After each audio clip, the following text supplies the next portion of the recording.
Bonjour à tous. Dans ce numéro de votre matinale, notre débat de tout à l'heure qui va porter sur les éventualités et possibilités de combinaisons politiques dans le cadre de la présidentielle de 2026. Les partis politiques et la scène politique nationale ont beau être calmes, comme sans intérêt actuellement pour l'échéance qui s'annonce pourtant à grands pas. Et bien les regards sont quand même bien tourné vers cette date-là. Le commentaire de Franck Aounou nous fera planter le décor. Juste avant, dans la une des journaux, les quotidiens abordent pêle-mêle l'actualité assez difficile ces derniers temps. Les informations sont en effet rares et éparses. On parle peu politique. Le sujet d'enlèvement d'un Béninois à Lomé est revenu dans les colonnes des quotidiens. Vous avez quelques autres petits sujets à découvrir dans un instant. Nous parlerons sport avec Candide Rouventom et cette information essentielle, l'élimination du Bénin de la course à la phase finale du prochain championnat d'Afrique des Nations. Battu à l'aller 2-0, les poulains de Moussa Latoundji se devaient de gagner le match retour avec 3 buts d'écart à Cotonou. Ils n'ont pas pu faire le miracle. Ils ont été tenus en échec, un but partout. On en parlera. Bienvenue à tous.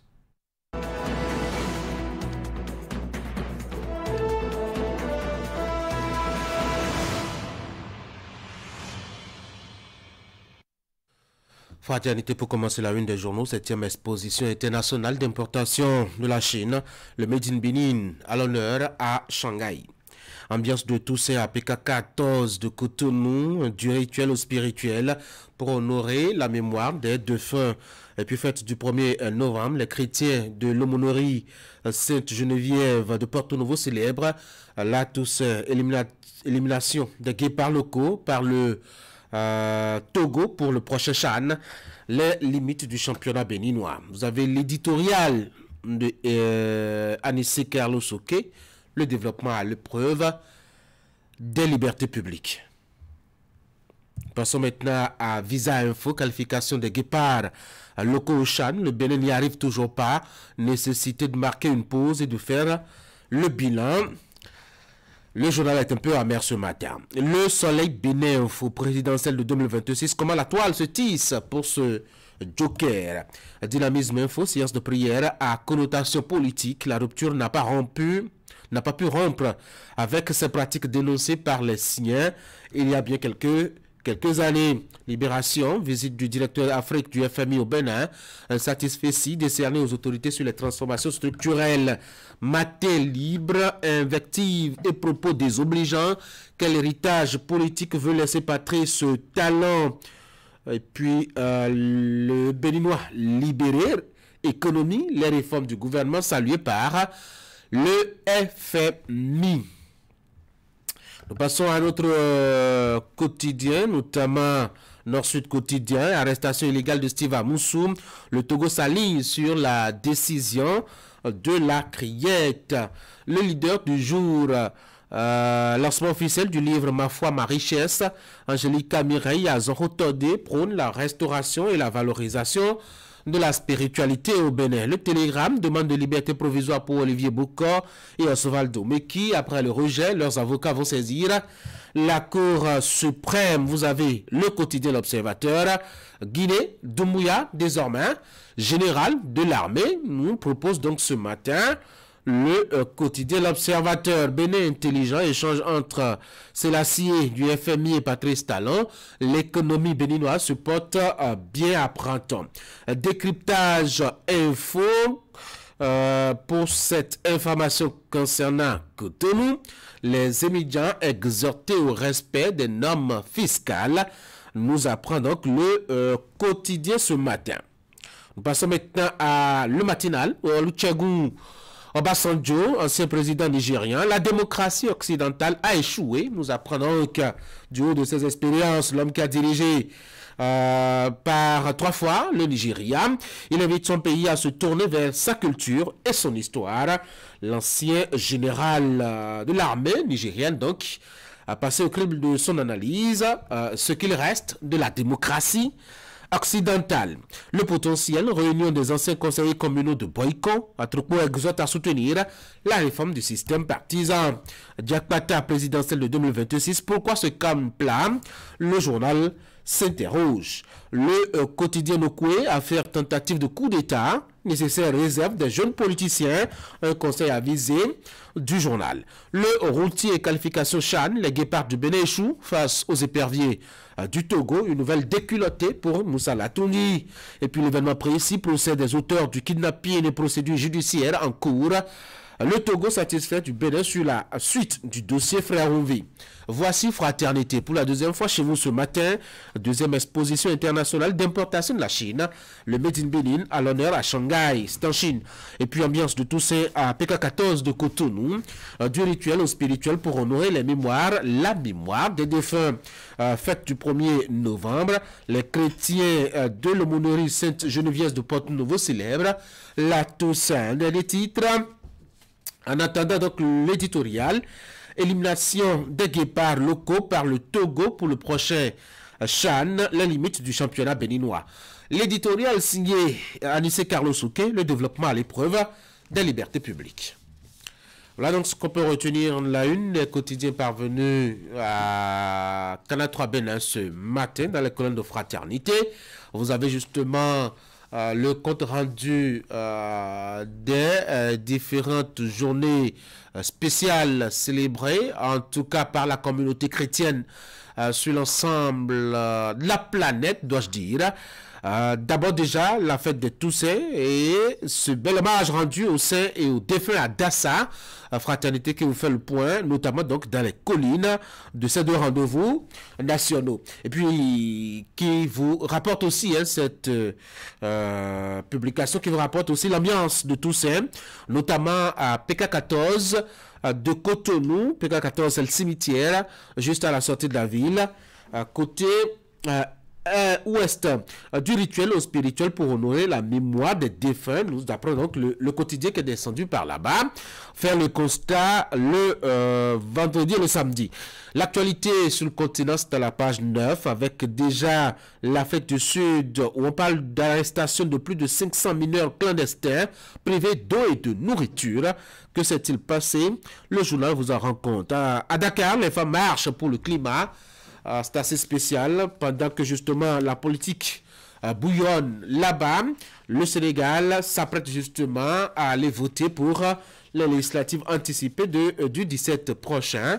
On verra bien avec le temps ce que ça va donner pour la suite. Et puis, dernière chose qui pourrait vous intéresser dans la colonne de Fraternité, cette élimination donc du Bénin, de la phase finale du Chan. Le Bénin qui a été tenu en échec par le Togo, un but partout, alors qu'à l'aller, eh ben, le Bénin avait été battu 2-0 et se devait de remonter la pente. En tout cas, s'il devait continuer la marche, de gagner par 3 buts d'écart. Les poulains de Moussa Latoudi n'ont pas pu faire le job. Ils ont fait un but partout. Avec donc, face à leurs adversaires, les éperviers du Togo. Ce qui inspire justement cette réflexion à fraternité, cela est révélateur des limites du championnat béninois. Achetez donc le journal et comprenez bien. On va passer maintenant au deuxième acte d'Actu Matin, le bulletin de l'information. Florence Moussa, bonjour. Bonjour à vous, Tanguy. Bonjour, chers amis téléspectateurs. On aura à suivre dans votre parenthèse d'information des images directement captées à Sémekpodji, dans le département de l'Ouémé, où le conseil communal a voté en l'unanimité le budget exercice 2025, le week-end écoulé. Il a été approuvé lors de la 4e session ordinaire au titre de l'année 2024. On aura donc des détails à ce sujet-là avec déjà le maire à l'image sur votre écran. Également à suivre les précisions au sujet de la seconde phase des consultations médicales foraines organisées par l'Agence béninoise de gestion intégrée des espaces frontaliers à BGF à Natitengou. Elle vise essentiellement à offrir aux populations des zones frontalières de l'Atakora des soins de santé en rhumatologie afin de faire renaître en elles le sentiment d'appartenir à une nation, celle béninoise. Voici le bulletin.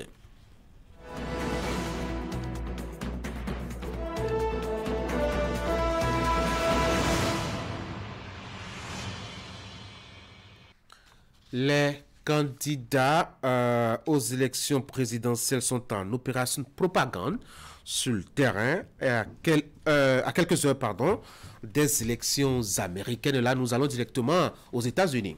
Absolument, Tanguy. Ils poursuivent ainsi leur campagne dans les États clés pour convaincre les électeurs à adhérer à leur vision de gouvernance. C'est le cas de la candidate démocrate des élections, Kamala Harris, qui était en meeting dans l'État de Pennsylvanie, plus précisément à Philadelphie. Suivez le reportage de Rodrigue Azinobi. La campagne électorale bat son plein aux États-Unis et les états-majors des différents candidats jettent toutes les forces dans la bataille, une bataille qu'on peut qualifier de finale. La particularité aux États-Unis au cours d'une élection présidentielle, c'est que tous les coups sont permis, on peut tourner en dérision son adversaire, ce qui est quasiment impossible et inimaginable chez nous au Bénin. Sur le terrain, nous étions ce mercredi en Pennsylvanie, plus précisément à Philadelphie. Kamala Harris était en meeting dans cet État. La Pennsylvanie, c'est un swing state, un État indécis où beaucoup d'électeurs hésitent encore. Gagner la Pennsylvanie, c'est faire un pas de plus vers la Maison-Blanche et Kamala Harris l'a si bien compris. Écoutons ce qu'elle a dit au cours de ce meeting. All right, so now is the time to remind our neighbors and our friends to make a plan to vote in person on election day or to return your mail ballot. And Pennsylvania, if you still have a mail ballot, you can take it to a ballot drop box or an election office in your county by 8 p.m. on election day. Let's spread the word and ask folks to go to iwillvote.com if they need more information. Kamala Harris ne ménage aucun effort pour inciter ses partisans à se rendre aux urnes. Il en est de même du côté de son adversaire principal, Donald Trump. Il était, lui, en Caroline du Nord ce mercredi, un État clé aussi dans cette course à la Maison-Blanche. Fidèle à son habitude, le candidat républicain s'est beaucoup plus appesanti à déconstruire les propositions de son adversaire, mais il a aussi profité pour faire des promesses qui se résument depuis le début de la campagne à mettre fin à l'inflation, à stopper l'invasion des migrants et surtout ramener le rêve américain à sa juste valeur. Demain, nous mettrons le cap sur la capitale Washington DC qui est coincée entre les États de Maryland et de la Virginie. Nous prendrons le pouls de l'élection dans ces États, mais aussi nous essaierons de pousser notre carnet de route vers la Caroline du Nord où était Donald Trump ce mercredi.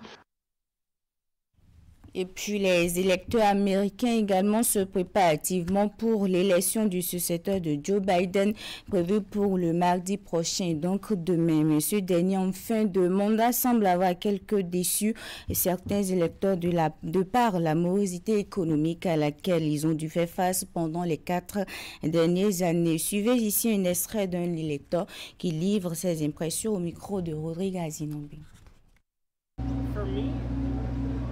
Last 4 years, everything got really expensive. I just want to stop that. I realize you're never going to go back. Pour moi, les 4 dernières années, tout a vraiment coûté cher et je veux juste arrêter ça. On ne peut plus retourner en arrière. Ce qui est fait, mais j'aimerais arrêter cela. Las Vegas, par exemple, un taco il y a 4 ans coûtait $1. Aujourd'hui, nous sommes à plus de $2,70. Je crois que ça représente ce qui se passe maintenant. Tout est cher, pratiquement du simple au double. Ça va vite et c'est la faute à un programme fou du gouvernement.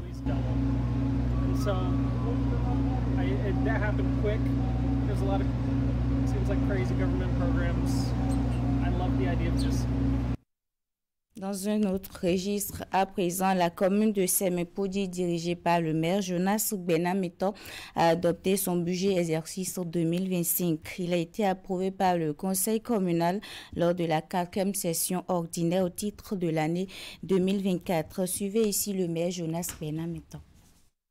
Le montant global du budget pour 2025 est de 6 858 476 109 francs. Ce budget est un budget spécifique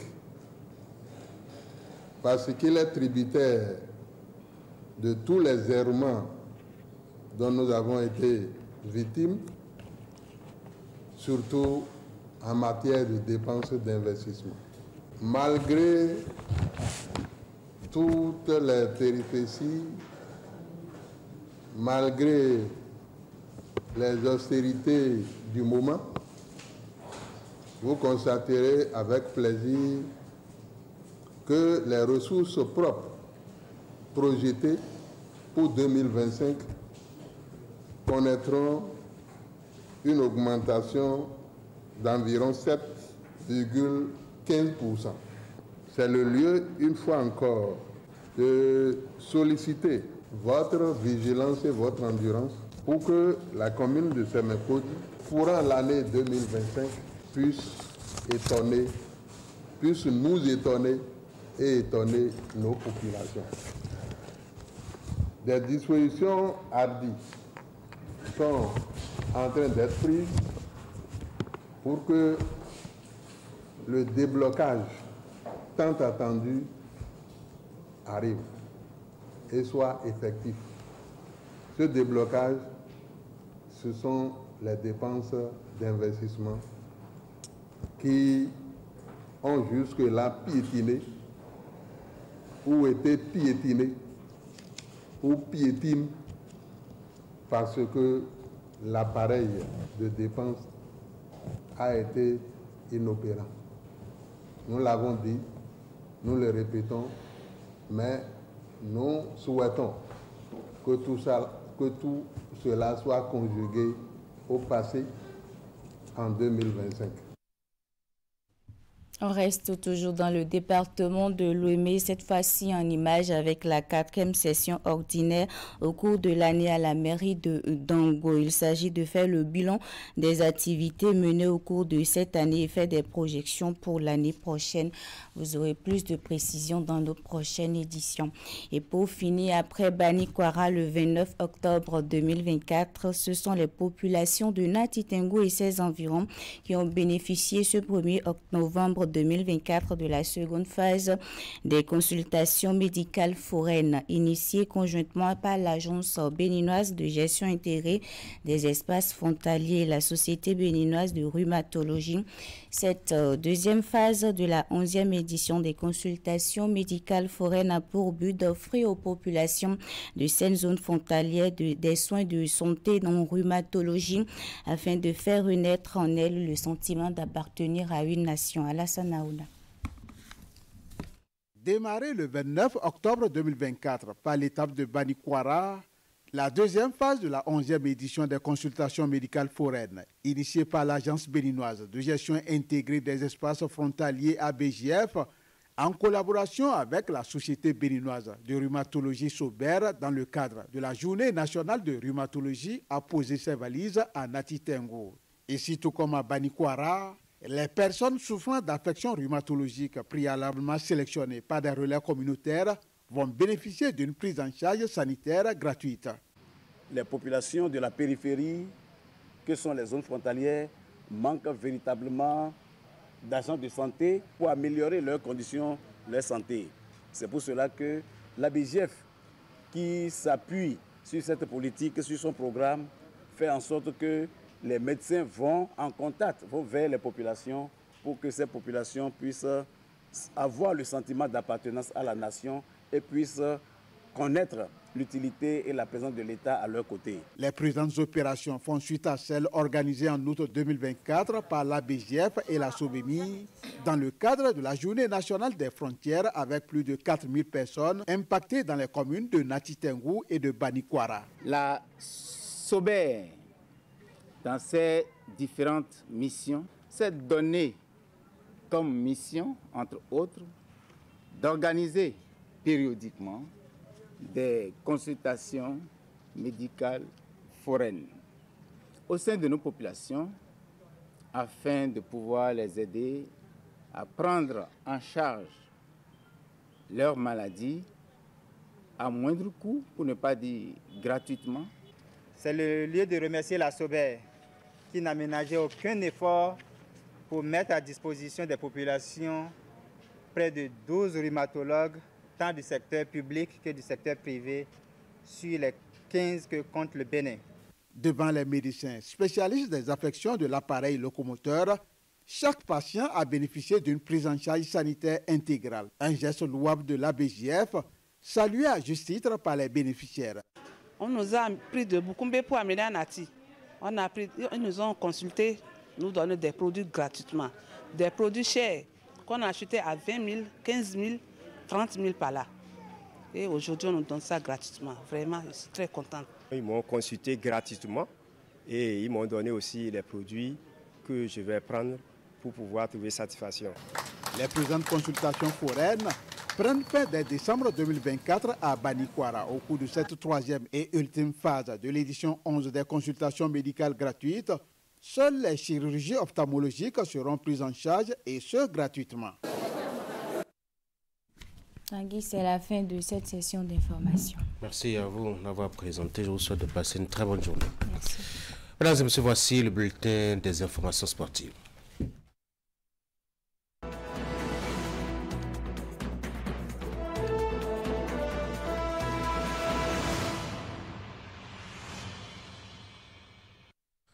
La 6e journée de la Ligue professionnelle de football du Bénin s'est déroulée ce week-end. Candide Roueto, bonjour.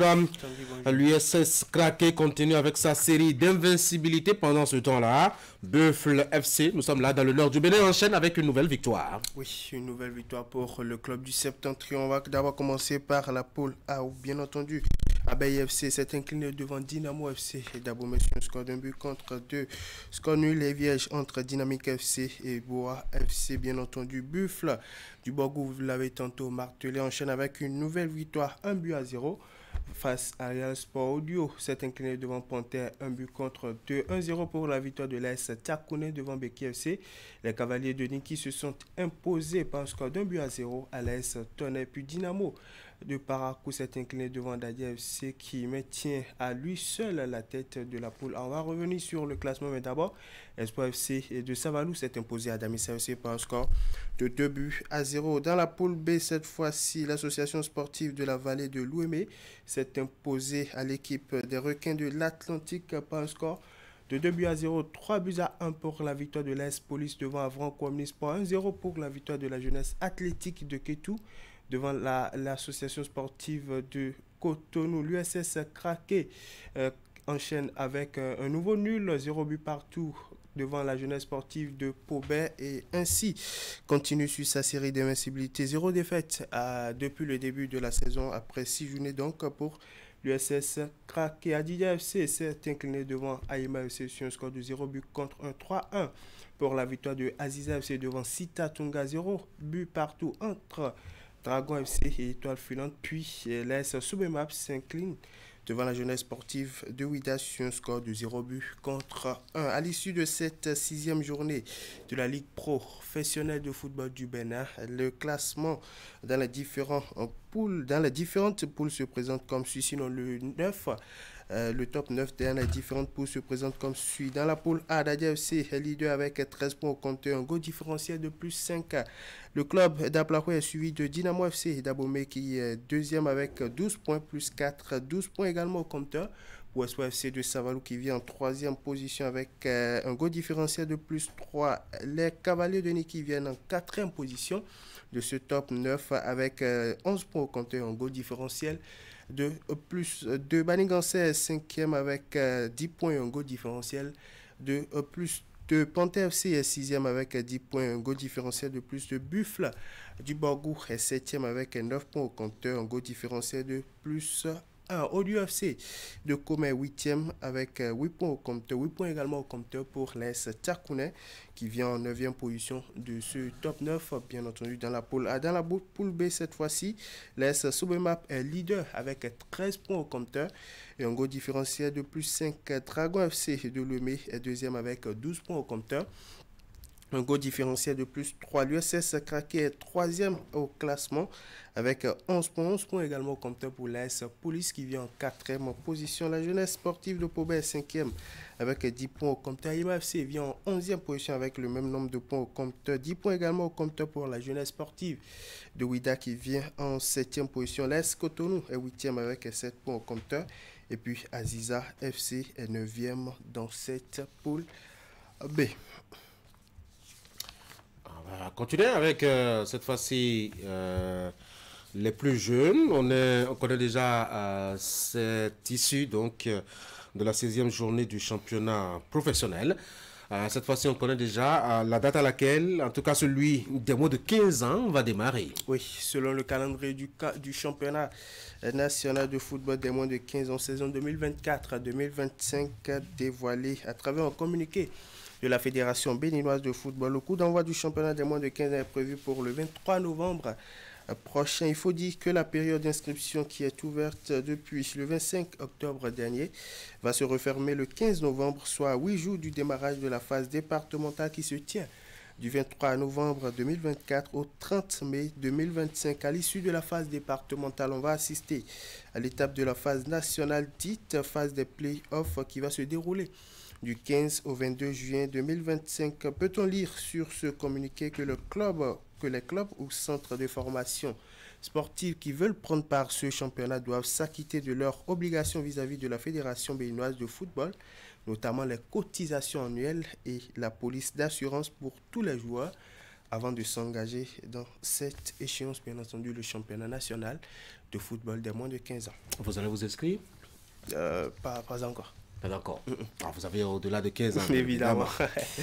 Dans le cadre de la deuxième session 2024 de la certification des entraîneurs au niveau licence C de la CAF, eh bien, les stagiaires ont procédé en fin de semaine écoulée à la présentation des rapports de stage. Oui, ceci fait suite aux épreuves écrites de cette deuxième session au titre de l'année 2024 de la certification de licence C de la Confédération africaine de football qui a été sanctionnée par des évaluations sur 3 différents aspects dont la connaissance des lois de jeu, la sécurité du jeune joueur, notamment son alimentation, sa prévention et ses premiers soins, ainsi que la connaissance du football. Pour ce qui est de la présentation des rapports, c'était l'occasion pour les stagiaires de cette deuxième session d'exposer leur rapport de stage devant un jury composé des formateurs, tout ceci sous l'œil de personnes averties comme l'expert FIFA Mohamed Mahagasouba. Ils ont eu à rendre compte de leur travail dans leur structure du stage, sans oublier comment ils ont mis en pratique les techniques et connaissances théoriques et pratiques obtenues au cours de la formation en licence C et de la CAF, bien entendu au poste d'entraîneur. C'est un exercice qui a servi de plateau d'évaluation de leur capacité à mettre en œuvre les compétences acquises au cours de leur formation. Ceci précède bien entendu l'étape de la certification, de leur certification pour l'obtention de leur diplôme, sinon de leur parchemin de la licence C et de la Confédération africaine de football. Avancez maintenant aux mauvaises nouvelles, sinon à la mauvaise nouvelle de ce matin. En tout cas pour le Bénin, les éliminatoires du prochain CHAN, les guépards locaux ont échoué au premier tour. Oui, l'histoire se répète encore et encore pour Moussa Latoundi et ses hommes qui courent derrière une toute première participation au championnat d'Afrique des Nations depuis plusieurs années. Mais en vain, la sélection locale du Bénin, après la défaite 2-0 à Lomé, se devait de gagner avec une différence de 3 buts pour se hisser au tour suivant. Mais les choses se sont très mal passées. Vous allez le voir sur les images. Les choses se sont très mal passées pour les guépards locaux. D'abord avec l'ouverture du score concédée à la 4e minute de jeu. Koukpo permet au Togo de se mettre totalement en confiance, et après l'égalisation va venir toute fin de partie. Ça aurait déjà l'ouverture du score. Les guépards qui encaissent une fébrilité défensive sur ce coup. Un but matinal encaissé, et là va intervenir l'égalisation toute fin de rencontre par l'entremise d'Adam Ramzi sur un centre de Rodrigue Fassino. Score à l'arrivée, un but partout. Résultat qui élimine directement les guépards locaux de la course qualificative au prochain championnat d'Afrique des Nations. Un nouvel échec donc pour le Bénin au premier tour des qualifications du championnat d'Afrique des Nations après de multiples tentatives, notamment en 2017, 2019 et en 2022. Je vous invite ici à suivre le sélectionneur national Moussa Latoundi qui s'est exprimé sur cette élimination des guépards locaux en conférence de presse d'après-match. On a eu des occasions, on a essayé, on a eu des occasions, surtout en deuxième partie, mais qu'on n'a pas pu mettre dans les filets. On était trop timide, je vais dire. Nous ne sommes pas agressifs devant les buts. Il ne faut pas oublier qu'on a une équipe à presque, disons, 80%. des joueurs qui n'ont jamais joué pour l'équipe nationale. On a essayé de rajeunir l'équipe. Et puis voilà, ça manque un peu d'expérience, je vais dire. L'agressivité cet après-midi, ça nous a manqué. L'explication du sélectionneur national Moussa Latondi, l'agressivité, c'est ce qui a manqué à cette équipe locale. Ce sont là les mots de Moussa Latondi en conférence de presse d'après-match. Je vous invite ici à suivre maintenant ce qui a été la clé de cette qualification du Togo au deuxième tour de ces éliminatoires, comme temps pour le prochain championnat d'Afrique des Nations, le sélectionneur des éperviers locaux du Togo. Le plan de jeu qu'on avait prévu a marché, de marquer tôt pour pouvoir assommer l'adversaire, le décourager. Donc, ce qui a marché pour nous, tant mieux pour nous. L'équipe nationale, c'est les joueurs en forme du moment. Et pour vous dire que, bon, voilà, s'il y a cette densité de joueurs, d'Asco et d'Aseka, ils étaient en compétition, sachant que le championnat togolais s'est arrêté, ça fait quelques mois. Donc, ils sont en jambes. En plus, dans tous les pays que vous voyez, que ce soit en France ou partout, il y a toujours des joueurs qui sont, entre guillemets, bons, qui sont transférés par les clubs UP. Donc c'est ça qui donne tous ces ingrédients, il faut dire. Voilà donc ce qui a été la clé pour la qualification des Togolais au second tour de cette échéance. Il faut dire que le Togo sera face au Niger pour une place au CHAN en 2025 au second tour de ces éliminatoires. Tanguy, une nouvelle élimination pour le Bénin. Pas décevant. Ça fait quand même la 4e élimination d'affilée pour le Bénin. Et je crois que ça fait quand même à peu près 9 ou 10, mes précisions ne sont pas vraiment exactes, mais c'est 8 éditions déjà. Voilà. Que le Bénin, en tout cas, peine, ma foi, à aller à ce niveau. Et on ne va pas dire que cela reflète le niveau du championnat, puisque c'est vrai, c'est la position de Ange Pauline Touama dans Fraternité ce matin, qui pense que ceci est révélateur des limites du championnat béninois. Mais au Togo aussi, ce n'est pas le championnat le plus éclatant du monde. Hein. Et donc, on ne peut pas imputer cela, je dois dire, à ce niveau donc, du championnat. Peut-être qu'on n'a pas eu suffisamment d'engagement du côté bénin, ou pas suffisamment de chance aussi. J'avoue que je n'ai pas vu le match retour qui s'est déroulé en Côte d'Ivoire à Abidjan. Mais pour le match aller, on ne peut pas vraiment dire que les Béninois s'étaient vraiment engagés à gagner la bataille. Quoi qu'il en soit, on est éliminé. On est bien habitué, hein, les éliminations. Justement, pour vous qui êtes un passionné, un féru du football, déjà 4 fois successifs, déjà que Moussa Latondi est à la tête de cette sélection, coude toujours derrière une toute première participation du Bénin au CHAN. Un 4e échec consécutif, ce n'est pas une issue pour quand même... Oui, je crois qu'il faut que Moussa Latondi fasse le bilan lui-même. Il est temps maintenant qu'il se demande ce qu'il apporte véritablement à cette sélection locale. Véritablement, parce que si vous avez 4 chances de participer à une compétition et que pour toutes les 4 chances, vous êtes toujours éliminé au premier tour, il y a des questions à se poser, soit au niveau des choix des joueurs, soit au niveau des tactiques mises en place face à l'adversaire, soit au niveau, je dois dire, des joueurs qui sont sélectionnés. Quoi qu'il en soit, les résultats sont là et je crois que Moussa Latondi doit savoir quand même ce qu'il faut décider par rapport à lui-même. Justement, il doit se mirer pour savoir ce qu'il y a lieu de faire. Bien entendu, il faut dire que le Bénin devra encore attendre la prochaine édition du championnat d'Afrique des Nations pour se lancer à nouveau dans la course pour sa toute première qualification, une phase finale du championnat d'Afrique des Nations. Faut-il le préciser, le Bénin est le seul pays sur les 7 de la zone ouest B à ne pas avoir encore pris part à cette phase finale du championnat d'Afrique et des Nations. On parlait des distinctions individuelles. Oui, allons-y. On va commencer déjà par vous annoncer, vous le savez déjà, que le Ballon d'Or européen est bien connu depuis lundi dernier. Il s'agit donc de l'Espagnol Rodri qui a donc surpris tout le monde en rapportant la précieuse distinction.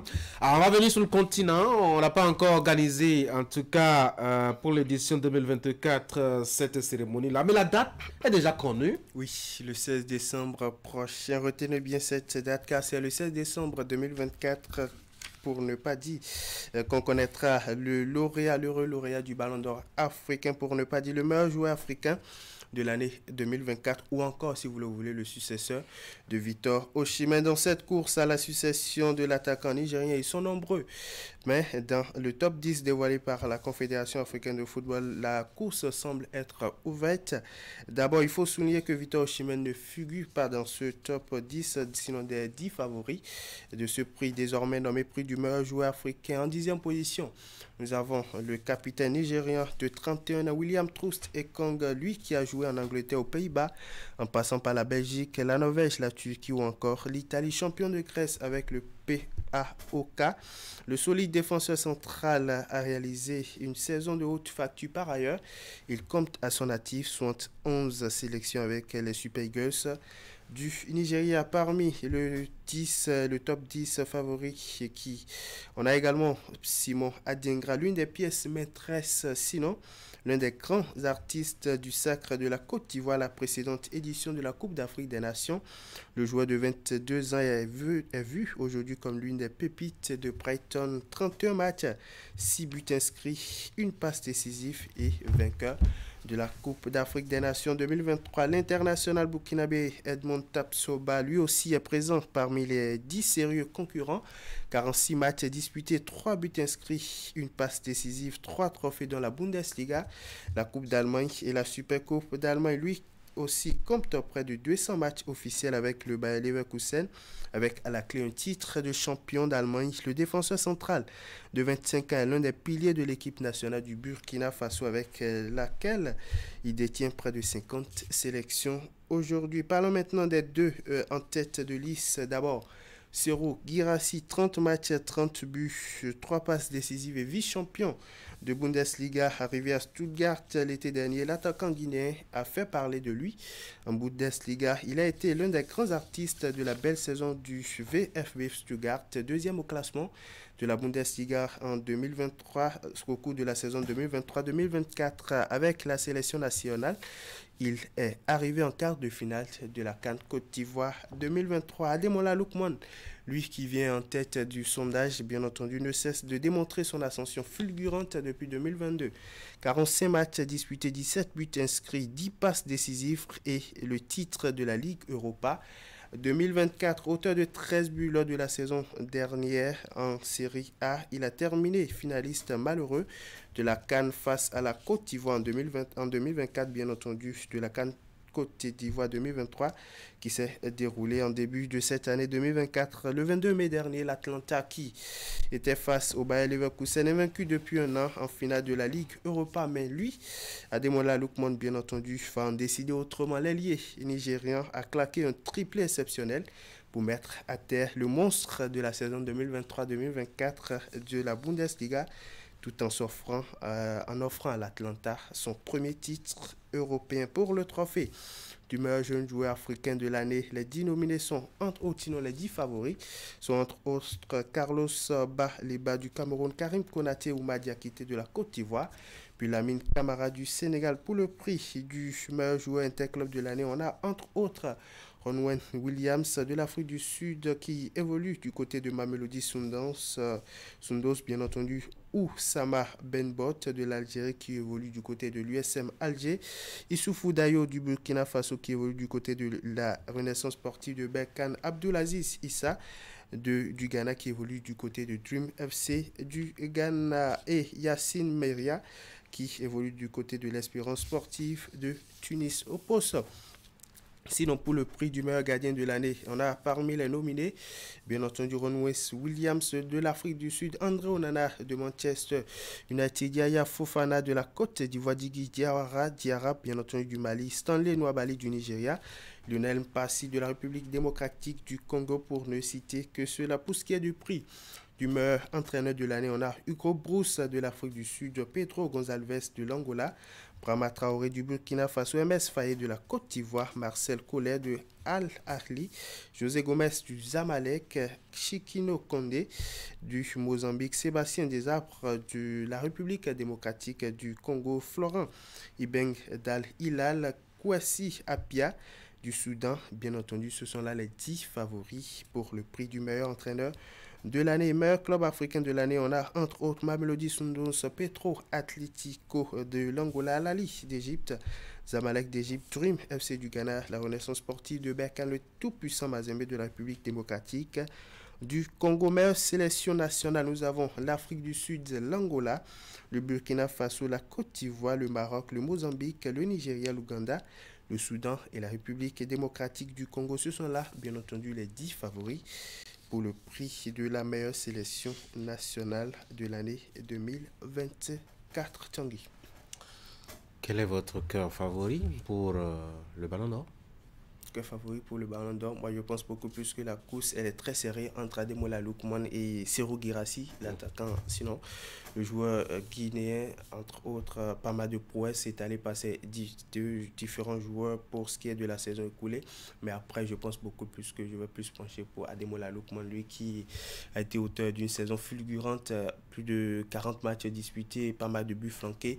Lui qui a même donné la victoire, sinon la Ligue Europa à l'Atalanta Bergame en s'offrant un triplé.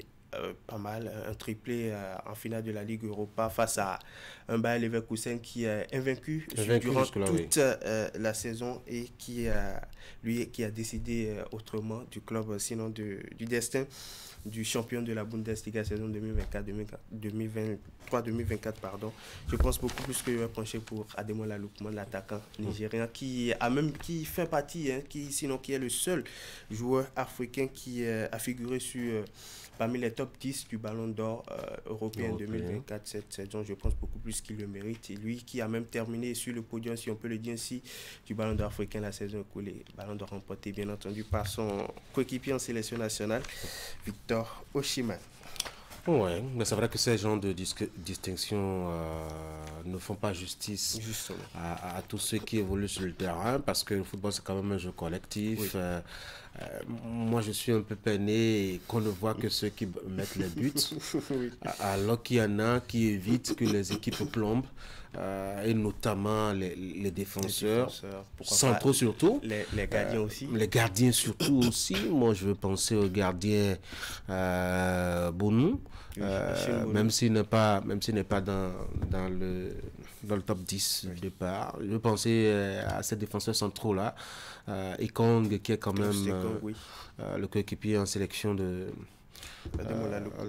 Lookman. Je pensais aussi à cet autre défenseur central qui quand même a été très impressionnant lors de la CAN passée, qui a même été très impressionnant aussi dans son club à l'OM, même si actuellement il a quelques soucis avec Chancel Memba. Oui, Chancel Memba. Il fait partie du top 10. Et il fait partie du top 10. Moi je l'aime bien. Il a un comportement en tout cas qui me plaît bien. Je pense qu'il faut songer aussi à trouver un moyen surtout de distinguer les défenseurs et les gardiens de but. Bon, évidemment, ils ont leur catégorie à part. Mais après, je pense que plutôt que de leur détacher une catégorie, il faut trouver les moyens de montrer qu'ils sont aussi super au-delà des attaquants qui peuvent vous flaquer des séries de buts. On va continuer à parler football, mais cette fois-ci, on va parler d'indiscipline, si c'est le mot approprié.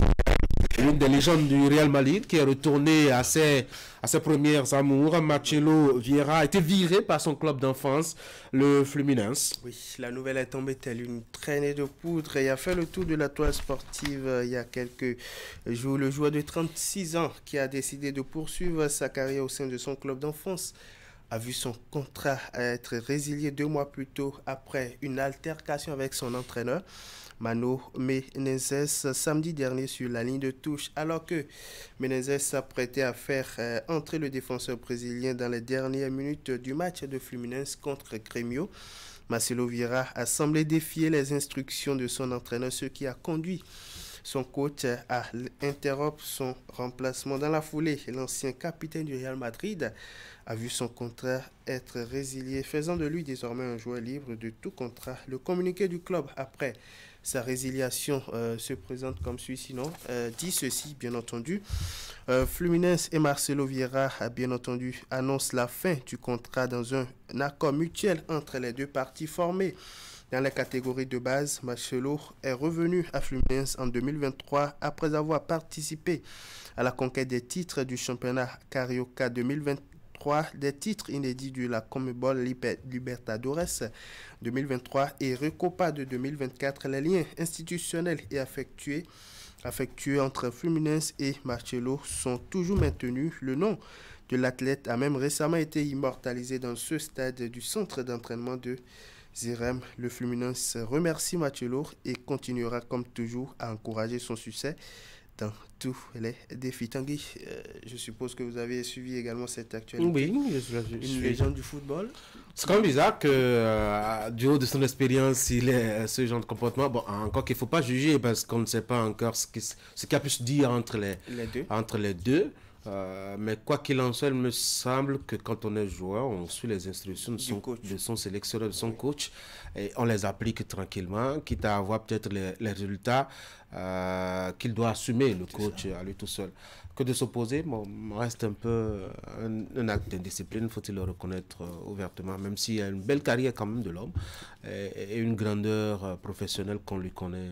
Il a fait ses preuves au Real, nul ne peut le dénier. Oui, évidemment, il a fait ses preuves au Real avec pas mal de titres, raflé 5 Ligues des Champions, rappelé avec le Real de Madrid. De toute façon, doit-on dire que c'est une mauvaise fin pour le joueur de Puisqu'il est libre de contrat, peut-être que notre club va penser à... C'est pas sûr qu'il revienne en Europe quand même. Ça c'est clair. Il peut revenir au Bénin. Enfin, il peut venir au Bénin. On a encore nos clubs qui recrutent. On verra bien si on pourra lui faire un petit contrat rapidement, soit à l'Autopopo ou chez les Dadjets, pour continuer. Voyons voir, évidemment. En tout cas, on va lui souhaiter bon vent. Moi, j'ai deux choses que j'aime chez lui. Son contrôle de balle. Il a un contrôle de balle formidable.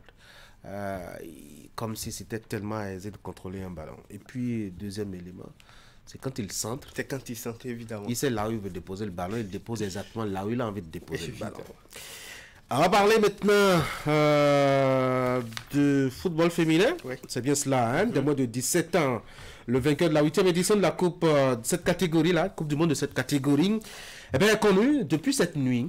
Oui, il s'agit bien de la Corée du Nord, victorieuse de la première édition en 2008 et de la 5e édition en 2010, qui est l'heureuse vainqueur de cette 8e édition de la Coupe du Monde féminine des moins de 17 ans. Pas de 3e titre consécutif pour l'Espagne vainqueur des deux dernières éditions de la compétition, notamment en 2018 et en 2022. Le suspense est allé même au-delà des 90 minutes du temps réglementaire avant que le vainqueur de cette édition de la Coupe du Monde féminine des moins de 17 ans ne soit connu. Après un nul d'un but partout à la fin du temps réglementaire, les deux équipes seront finalement départagées à la fatidique séance des tirs au but, et ce sont les Nord-Coréennes qui se sont les mieux illustrées dans cet exercice avec 4 tirs réussis contre 3 pour l'Espagne tenant du titre. Avec ce 3e titre décroché par la Corée du Nord, elle devient ainsi la nation la mieux titrée de la compétition avec un total de 3 trophées décrochés. Avant même cette finale, le match de la 3e place a vu les États-Unis d'Amérique s'imposer par un score de 3-0 devant l'Angleterre, s'offrant ainsi la 3e place de cette 8e édition de la Coupe du Monde féminine des moins de 17 ans. On va continuer à parler football, continuer à parler des dames.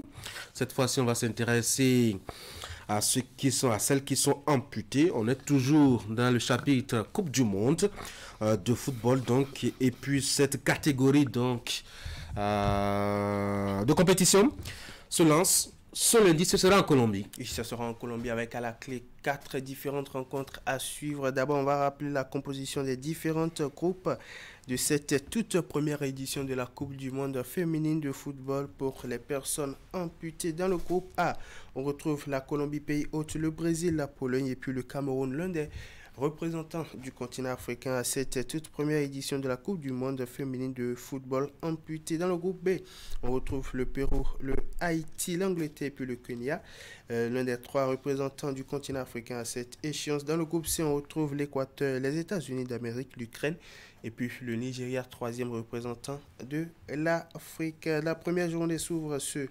matin, comme vous l'avez dit. L'Équateur affronte l'Ukraine à partir de 9h30. Pérou sera face à l'Angleterre à partir de 9h30 également. Puis le Haïti va en découdre avec le Kenya à partir de 16h00. Puis dès qu'il va sonner 21h, on aura droit à une affiche entre la Colombie et puis la Pologne. On va changer de discipline maintenant. Pour parler volleyball, il faut dire que le calendrier de la saison sportive 2025 à la Fédération béninoise de cette discipline connue depuis hier ceci au cours du Conseil fédéral de l'instance fêtière tenu ce dimanche. Pour ce qui est du lancement du championnat professionnel hommes comme dames, ceci aura lieu le 8 février 2025. La première ligue Lucien Goku va se dérouler du 4 au 10 août 2025 à Abomey ou à Boy. Quand la Ligue nationale, cette échéance bien entendu dénommée, sinon baptisée Adam Kwenukundeu, sera déroulée du 18 au 24 août 2025 à Dobo. Allez Tanguy, ce sera tout pour ce matin. Bienvenue fourni. Ce matin, merci beaucoup à vous, Candide Rongato, pour donc cette parenthèse de l'actualité et des informations sportives sur Actu Matin. Nous souhaitons passer une très bonne journée. On ne va pas oublier le rendez-vous de ce soir, à partir de 21h. On aura le grand format donc des informations sportives. Ce sera beaucoup de choses à découvrir, hein? Informations, entretiens, interviews, des directs aussi. Du courage à vous et bonne journée. Merci et à demain. À demain. Mesdames et messieurs, on va marquer une pause rapidement, le temps d'aller à la régie.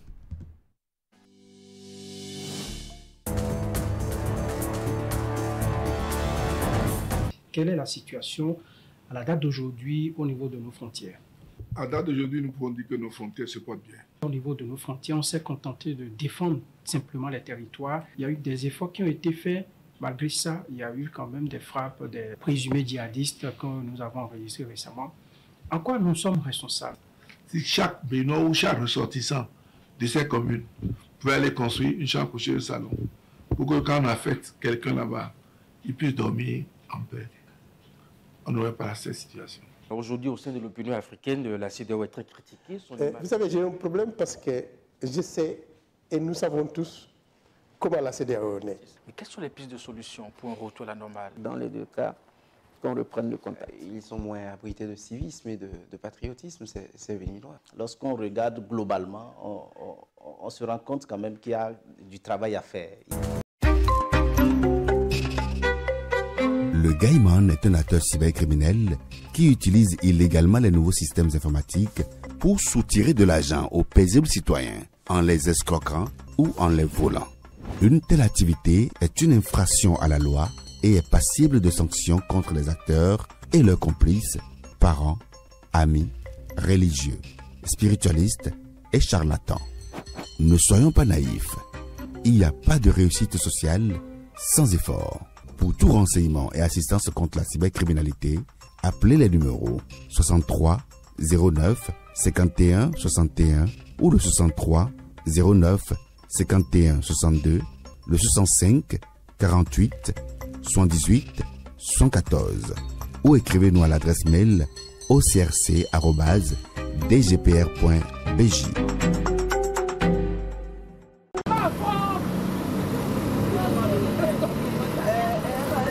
Au marché de Ouagbo, c'est l'ennui depuis quelque temps. Les femmes se plaignent de plus en plus. Elles sont revendeuses de bananes plantains depuis plus de 10 ans déjà pour les plus jeunes dans le métier.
mi ko bo da va mblo azan ton bo mi no de ton ni ma sa ganji a e blo se menu e no play do no ko so iko impe mi ndo a ho ne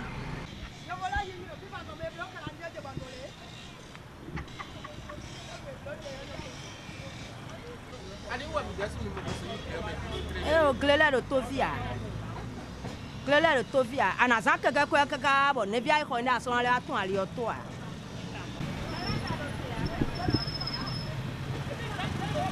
Pour se ravitailler, il faut faire des kilomètres loin du centre-ville, des dizaines parfois, pour en fait tomber sur l'un de ces producteurs réputé pour son engagement dans la production agricole.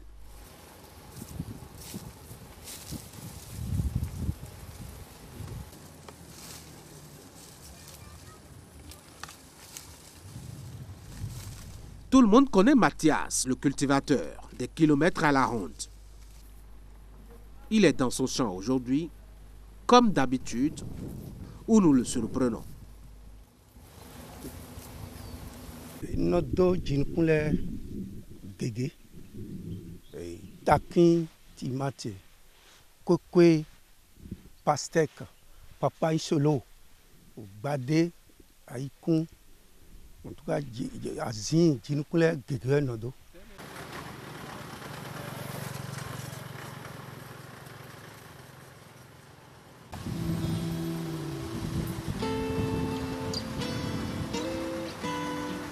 Kokoyo merakoche do po yiwana boda Mathias koko de sous le clan yome mais il y en a bloqué mais là c'est déjà du diaji on est d'accord de niveau bleu 7 bon wa y a on champ de recherche y a on temps bible demande rejette bon il va savion mi bon il va fibo bon on va dorofi.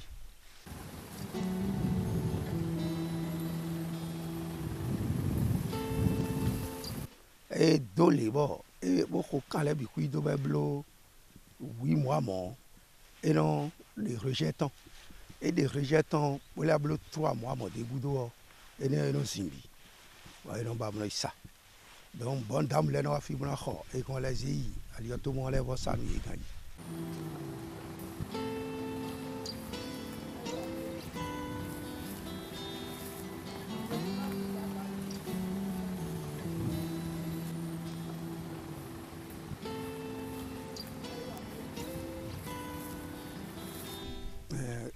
Koko ya do gandio boklo gandio et no 3500 nous rejet lopo voilà donc et ga rebio et no 1500 1000 francs voilà nous rejet.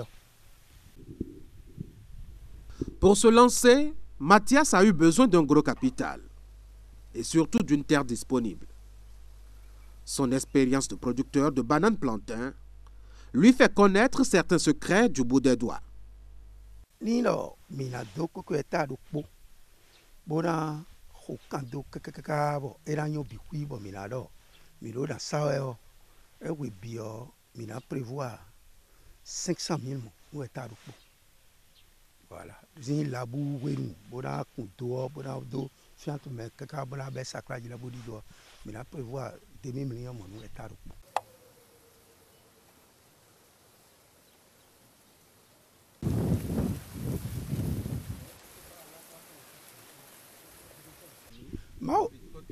Mau da mi bo asimo rejet ne 200 mo bo ça 3000 et go blo 600 000 1000 francs que la demain 1500 que la demain en tout cas quoi ils ont et non quoi ils ont et non ils vont chia.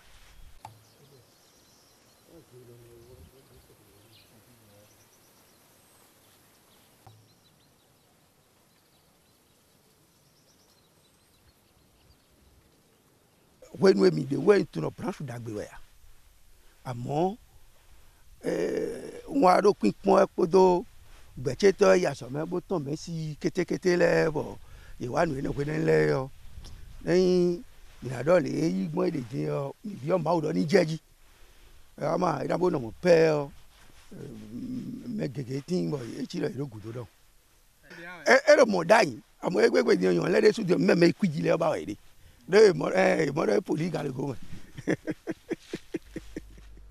Mathias n'est plus le seul à croire en l'avenir de la terre. Au niveau communal, les dirigeants l'ont aussi bien compris, surtout pour ce qui est de la filière banane-plantain, devenue comme une marque déposée. Notre maire, Madame Bibiane Damazé, a créé le label banane-plantain que la commune porte. Et nous l'avons parlé avec nos investisseurs, les investisseurs de la commune, pour qu'ils sachent que c'est notre label, c'est pour nous. Les bananes plantains, vous venez ici à n'importe quel moment où vous le trouvez. Donc nous les organisons en fait avec la TDA, nous leur donnons la formation qu'il faut aux agriculteurs pour qu'ils ne se perdent pas, afin qu'ils essaient d'évoluer dans la culture pour que toutes les grâces possibles, les catégories de bananes possibles, nous puissions trouver ce qu'il faut pour que le régime puisse bien donner, afin qu'eux-mêmes puissent se retrouver. L'usine pour la transformation de la banane, c'est à Tofo. Ça se prévoit déjà, c'est pourquoi je vous ai dit qu'au niveau de nos investisseurs, nous débattons, le sujet est toujours en débat, pour que d'ici là, ça puisse être vraiment l'image de la commune de Tofo, la banane plantain.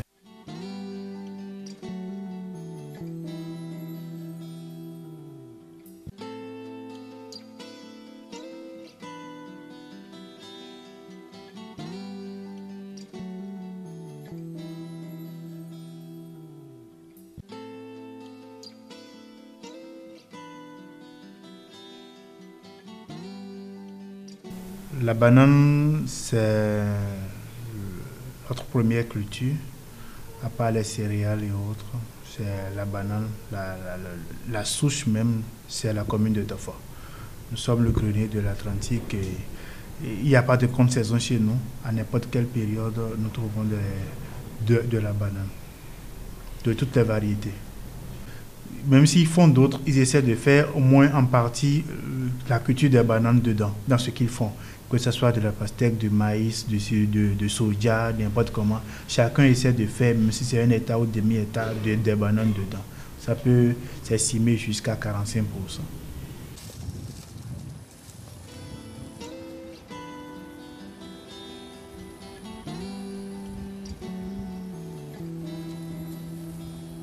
Ennemi de dire si on débat et blo l'irrigation mi do bon dodo le do ponu bon si dakobo débat et non si mo webinu ko eton kokwe do kwe amo mi na no te pon ma ji ma uton lo ji raja ama bi no ku pomo e ko ton le o e no ba hon po mo do kodo mo sun kwa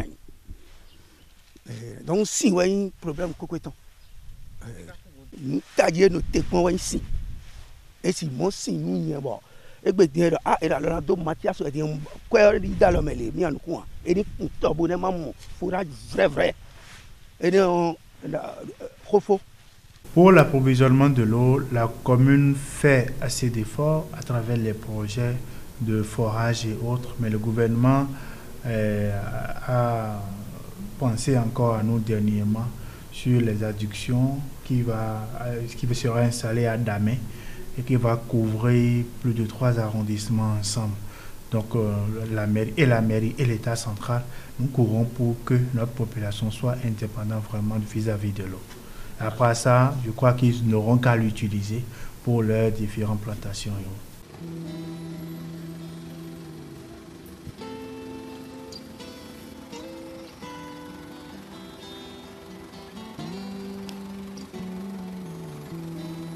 Asomé do fine bo vinayi bo do nuye asomé ton amo e ma ko ma khosu zo a ni le ko bo wa gle kan bo wuli bo nu gle e wuli bo nu gle o gle do an kuma no dati ba lo tok gle o jen no le do to fo kan fi amo ni lo e ma na politique wa be na do gle si ba do to fo e bo na ka me de o we tele a ka ton e na mo ma fi Mathias amo mi je do politique me o.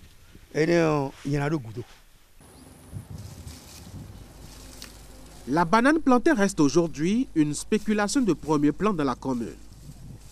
Elle appelle une organisation de la filière, mais surtout un processus de modernisation de sa culture. Des objectifs qui prennent priorité sur la politique de transformation locale encore loin de se concrétiser, même si la mairie de son côté y songe de plus en plus.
Et de la crédibilité de notre pays. Ne permettons pas aux cybercriminels et Gaiman de salir la réputation de notre pays et de ruiner nos efforts collectifs en faisant fuir les investisseurs. Ensemble, combattons la cybercriminalité en dénonçant les Gaiman. Pour tout renseignement et assistance contre la cybercriminalité, appelez les numéros 63 09 51 61 63 09 51 62 65 48 78 74 ou écrivez à l'adresse mail ocrc@dgpr.bj.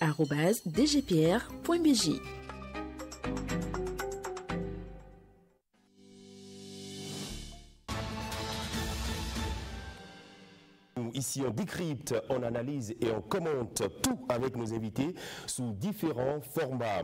Le maître à jouer de la majorité présidentielle sème davantage le doute et la confusion. L'intérêt de la nation est un cran au-dessus de nos intérêts personnels. Nous sommes en Afrique noire majoritairement des peuples colonisés. Ça veut dire que quelque part, on a effacé notre mémoire et on nous a imposé notre idéologie. Je ne pense pas que les manifestations avec des groupes aussi bien organisés que sont les centrales syndicales notamment, puissent constituer une menace pour un pouvoir. On est bien d'accord. Que comprendre de ces deux terminologies? La liberté doit être forcément encadrée, voire restreinte s'il le faut, pour conserver l'ordre public. Nous ne sommes pas le président, motion de procédure. Oui, nous devons avoir...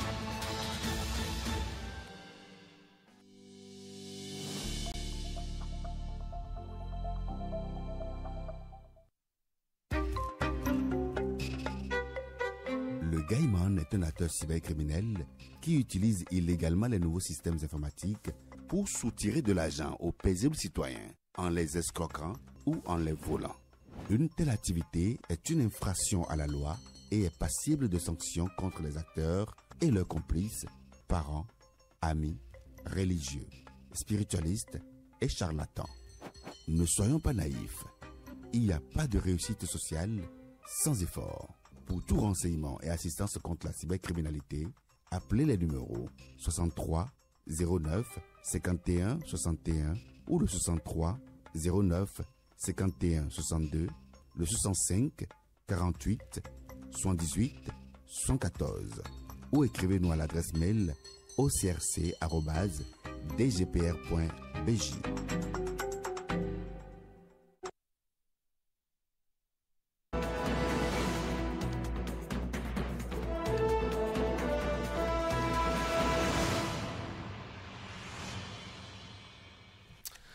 « 2026, les Qatar rebattent », c'est une question. Le titre aussi du commentaire de Franck Arnoux ce matin. Franck, bonjour. Bonjour Tanguy. Avec les derniers événements qui secouent la République, peut-on encore s'aventurer dans les prévisions quant à ce qui va se passer en 2026 vraiment? Il faut être, Tanguy, un homme prescient ou un mage pour dire avec certitude le plat que veulent nous servir les politiques en 2026 avant l'arrestation d'Olivier Bokor, considéré comme le numéro 2 du système, et de Oswald Romeki. On pouvait encore se permettre de se lancer dans les conjectures en raison de quelques mouvements qui se faisaient sentir sur le terrain, mais aussi en raison de certains acteurs qui forçaient un peu les choses à travers les débats, les quelques que nous enregistrons.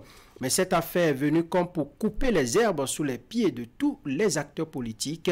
La mouvance, depuis lors, s'en tient à quelques actions classiques sans grands impacts décisionnels, sans influence sur la monotonie observée depuis sur le plan des actions auxquelles on pouvait s'y attendre. Le jeu, je veux parler par exemple de l'ouverture des débats sur la succession de talents pour ce qui est de la mouvance, des débats sur le choix du candidat capable de faire le poids contre la machine du système pour ce qui est de l'opposition. Rien n'apparaît à l'état d'ébauche, rien ne semble se profiler même à l'horizon aux environs de 2 ans des élections générales. On en parle parce qu'autant jadis, eh bien, à pareil moment, les discussions se faisaient déjà. On avait un début de commencement pour ce qui est du choix du président, ou en tout cas des débats dans les chapelles politiques. Pour le régime en place, ça se comprend. Le chef veut qu'on se concentre sur le travail jusqu'à 6 mois avant les élections, avant d'en parler, d'accord? Et les opposants alors, qu'attendent-ils? Est-ce aussi la bonne stratégie pour Talon et ses hommes? Toute la dynamique en cours avant l'arrestation de OB et de Oswald Homeki pourra-t-elle se poursuivre? La machine sera-t-elle grippée en raison de cette nouvelle donne? Ce sont des questions assez légitimes en ce moment, surtout lorsqu'on sait que l'un des mis en cause avait une forte influence dans l'appareil du système sur les décisions qui se prenaient au plan politique. Le grand combat pour la conservation du pouvoir se fera-t-il sans lui et à quoi va-t-on assister concrètement? Les cartes risquent d'être rebattues complètement, mais à quel prix pour le système en place? Difficile de le dire. La constance est que pour tout président en fin de mandat, la question de la succession reste et demeure un casse-tête.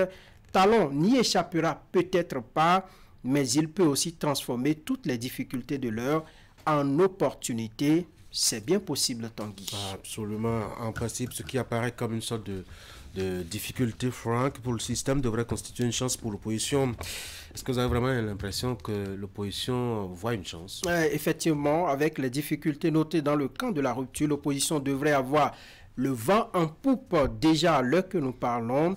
Ce devrait être du pain béni pour ses opposants, mais je n'ai pas du tout cette impression. Malheureusement, et beaucoup de Béninois n'ont pas cette impression, hélas.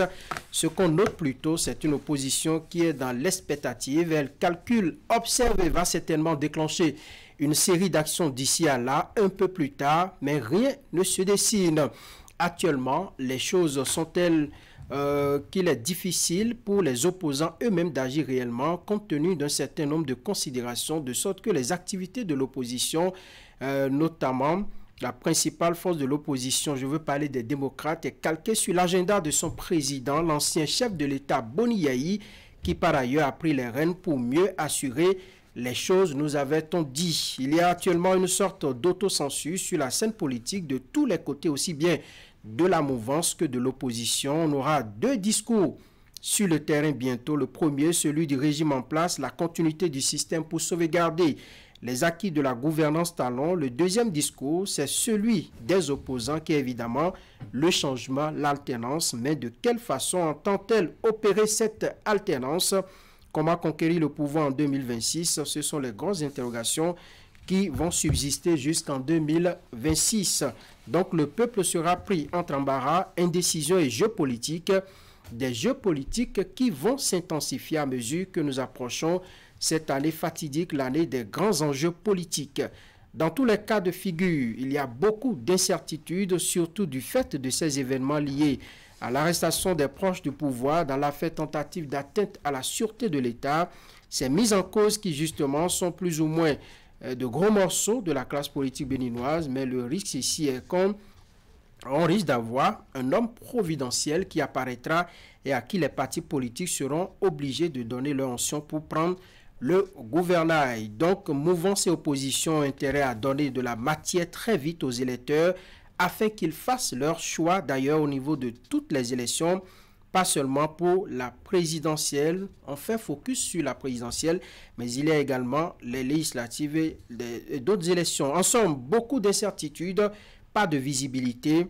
Nous avons en face des attentistes qui, on dirait, espèrent une sorte de top pour démarrer la compétition qui pour moi est une course de fond. Donc il faut démarrer très tôt pour la gagner. Seuls ceux qui s'y prennent tôt pourront s'en sortir. Une opposition qu'on soupçonne de dealer par exemple avec des proches du système, même si elle se débat pour réfuter cette accusation.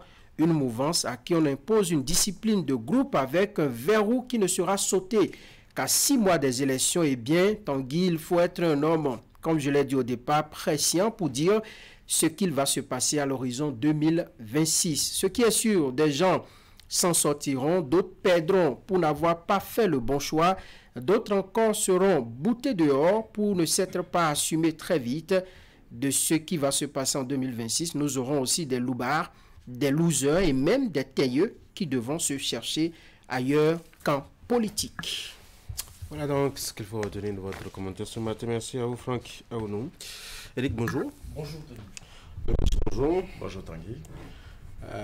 Merci d'être là. On va passer rapidement la transition, le temps de venir faire nos débats.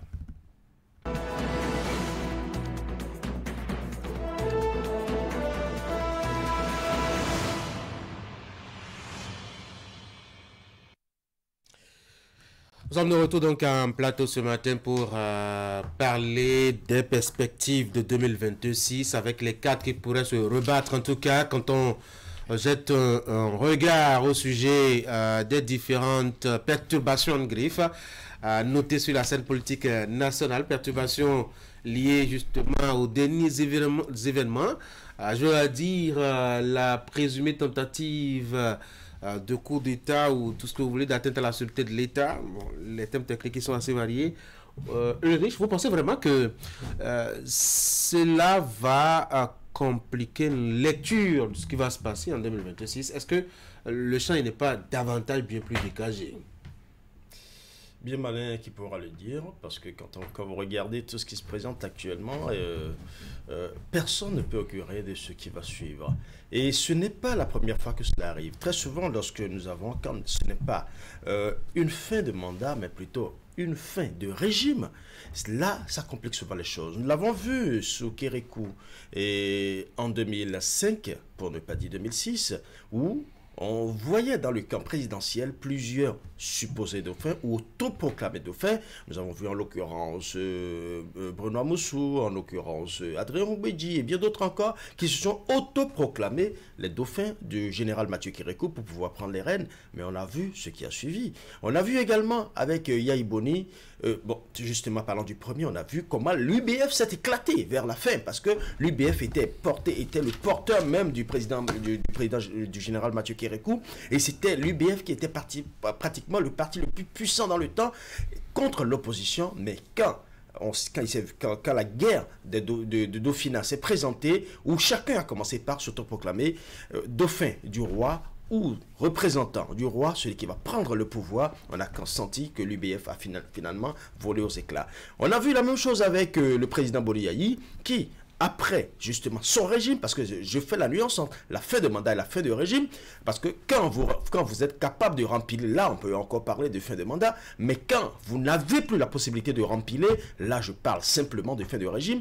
Donc avec Yahi Boni, on a eu le même scénario. On a vu, ici, il y a eu un léger changement parce que Yahi Boni a lui-même choisi, désigné un dauphin en la personne de Zinsou.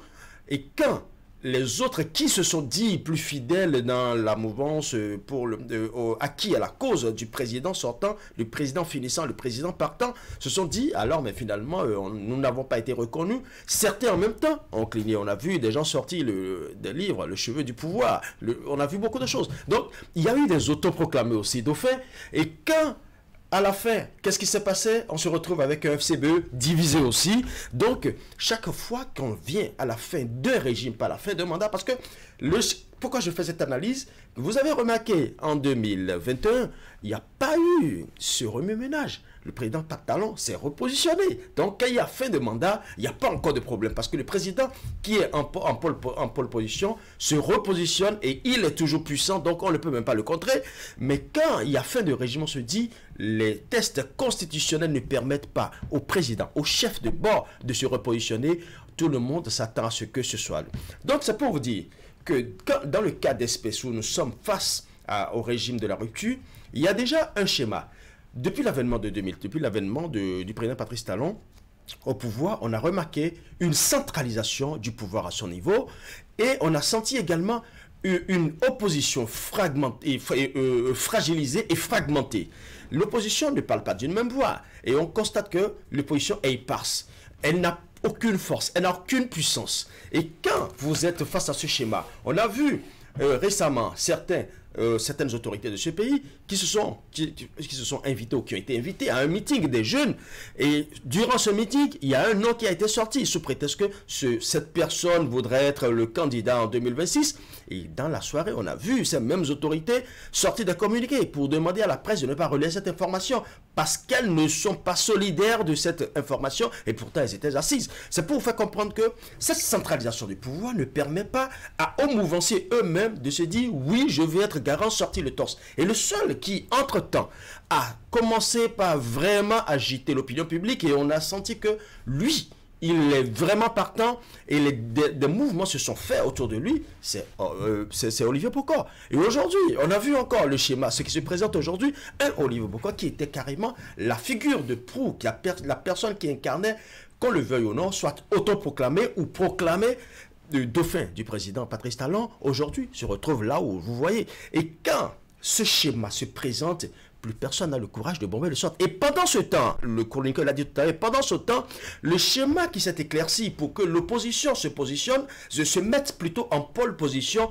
ne permet pas à l'opposition de le faire, tout simplement parce que c'est une opposition qui n'a pas un leader charismatique. Jusqu'aujourd'hui, l'opposition est en train d'évoluer un peu comme en dents de scie. Parfois, on ne les voit pas opiner sur certains dossiers qui peut-être les irritent ou suscitent des démangeaisons à leur niveau, mais quand vient le moment où ils doivent opiner sur des questions d'intérêt national, d'intérêt public, je ne parle pas que de politique, d'intérêts sociétaux, on ne voit pas cette opposition. Ce qui fait qu'aujourd'hui, l'opposition a du mal à rallier la population à sa cause. Certainement que les élections, parce que quand on parle de 2026, ne voyons pas que la présidentielle, il y a également les élections municipales, il y a les élections législatives. Donc, nous verrons bien si ces élections seront un véritable tremplin pour l'opposition, pour que l'homme providentiel que tout le monde attend sorte du néant. Parce qu'à l'instant où nous parlons, que ce soit du côté de l'opposition, que ce soit du côté de la mouvance, il y a encore un terrain vide. Le tableau est encore nuageux, c'est très nuageux. Et pour l'instant, on se pose la question de savoir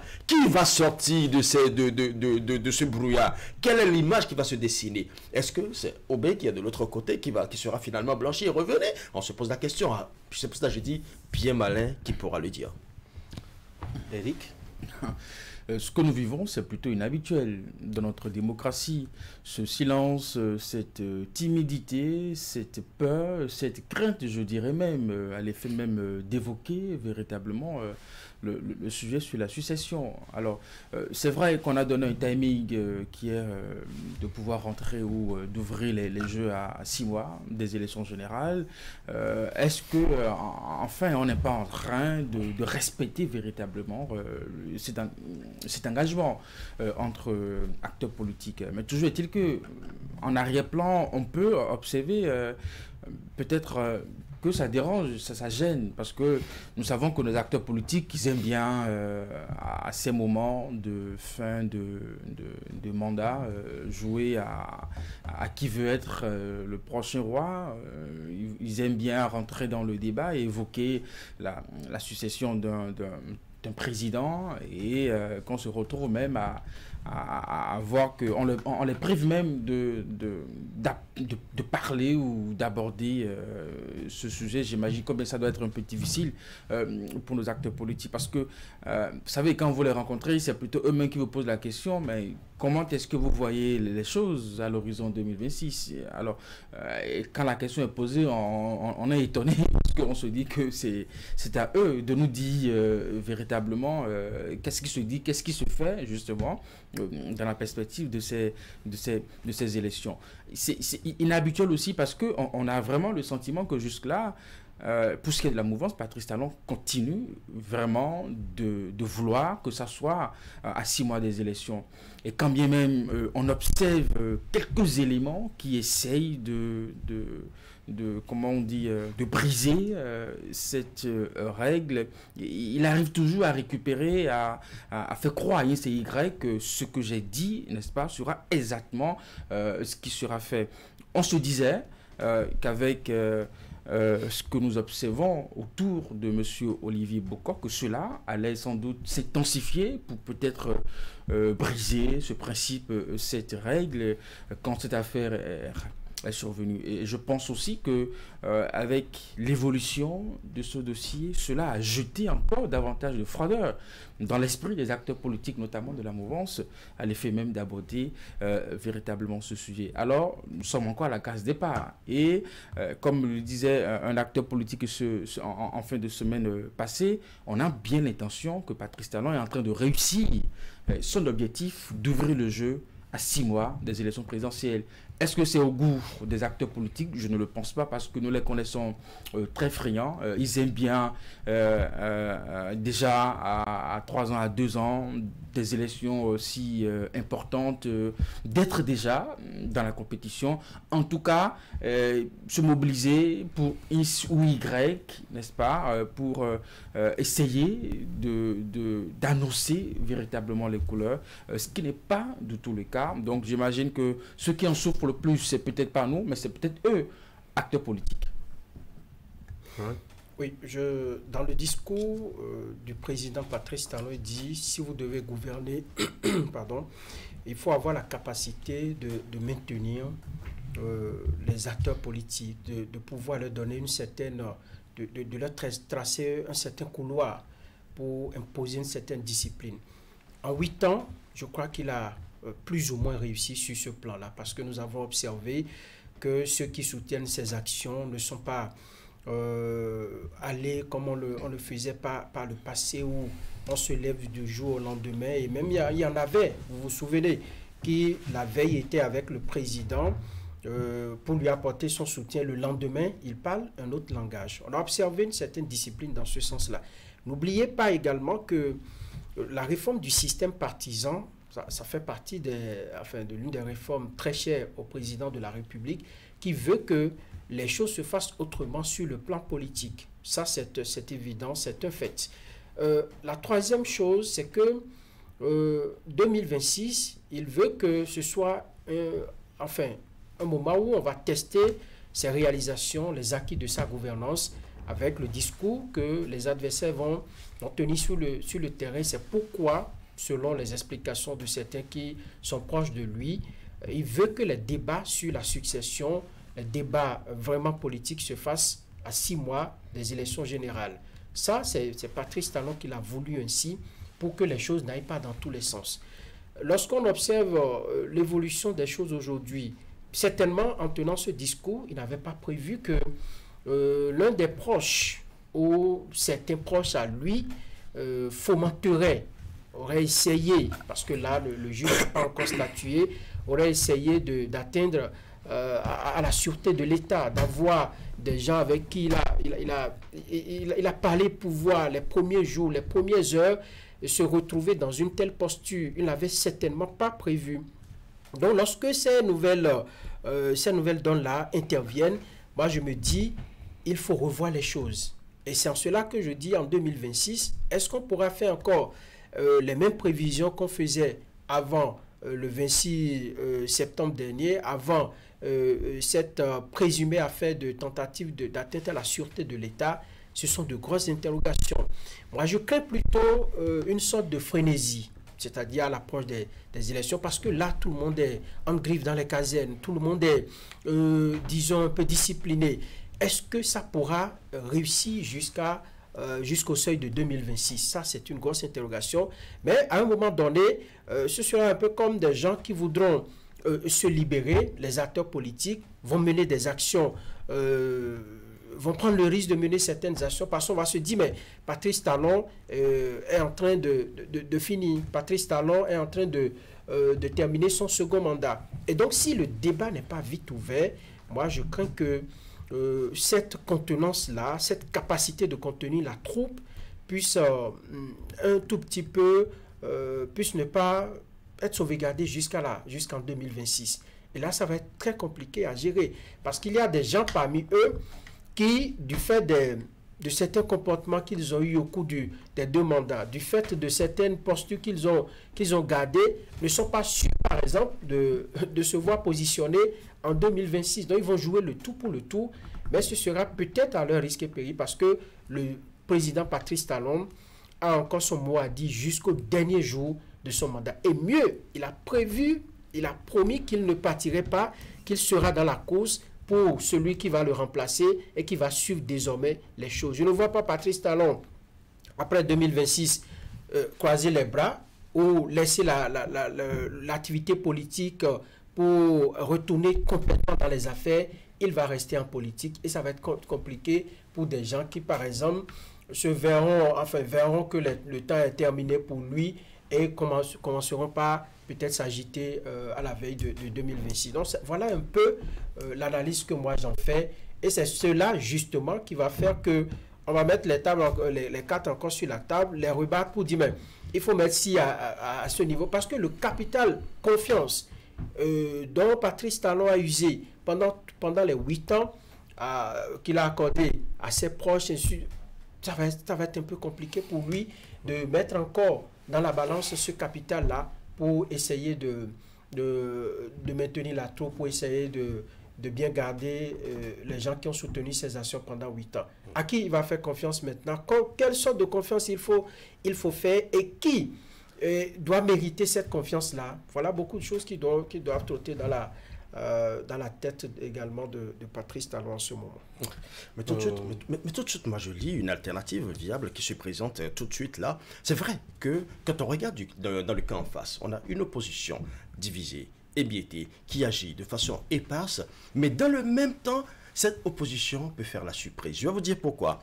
Vous êtes en train de vivre une situation inédite actuellement où, dans le camp de la mouvance, certains sont complètement bâillonnés. Ils ne peuvent pas parler. Ils savent qu'ils n'ont pas le choix. Ils ne peuvent même pas le faire. Ils ne peuvent pas oser le faire. La preuve, on a vu des autorités se dédient d'un soutien, d'un imaginaire ou d'un probable soutien. Ce qui veut dire que ces autorités même sont tétanisées à l'image qu'on utilise, qu'on associe leur image à ce soutien ou à cette candidature. Ça veut dire que déjà, en leur sein, il y a un problème. Nous avons vu également d'autres membres de la mouvance sortir récemment, des gens qui, pendant 8 ans, ont proclamé que la rupture, c'est le meilleur régime qui soit là pour aujourd'hui, pour le Bénin. Dans le même temps, nous avons vu récemment, cette même personne l'a sorti, faire des déclarations publiques et dire que tel n'est pas tel et tel n'est pas tel. Quand nous faisons face à ces schémas, on se dit que bientôt, ce clash interne, cette bisbille à l'interne, cette implosion va créer des dissensions. Ces dissensions, soit vont ouvrir des brèches en leur sein pour qu'il y ait beaucoup de candidatures, ou il y aura beaucoup de déçus qui seront obligés de rejoindre le camp d'en face. Et ce camp d'en face qui était émietté, éparse, fébrile, peut se renforcer du jour au lendemain. Ce qui veut dire que toutes les cartes sont encore jouables.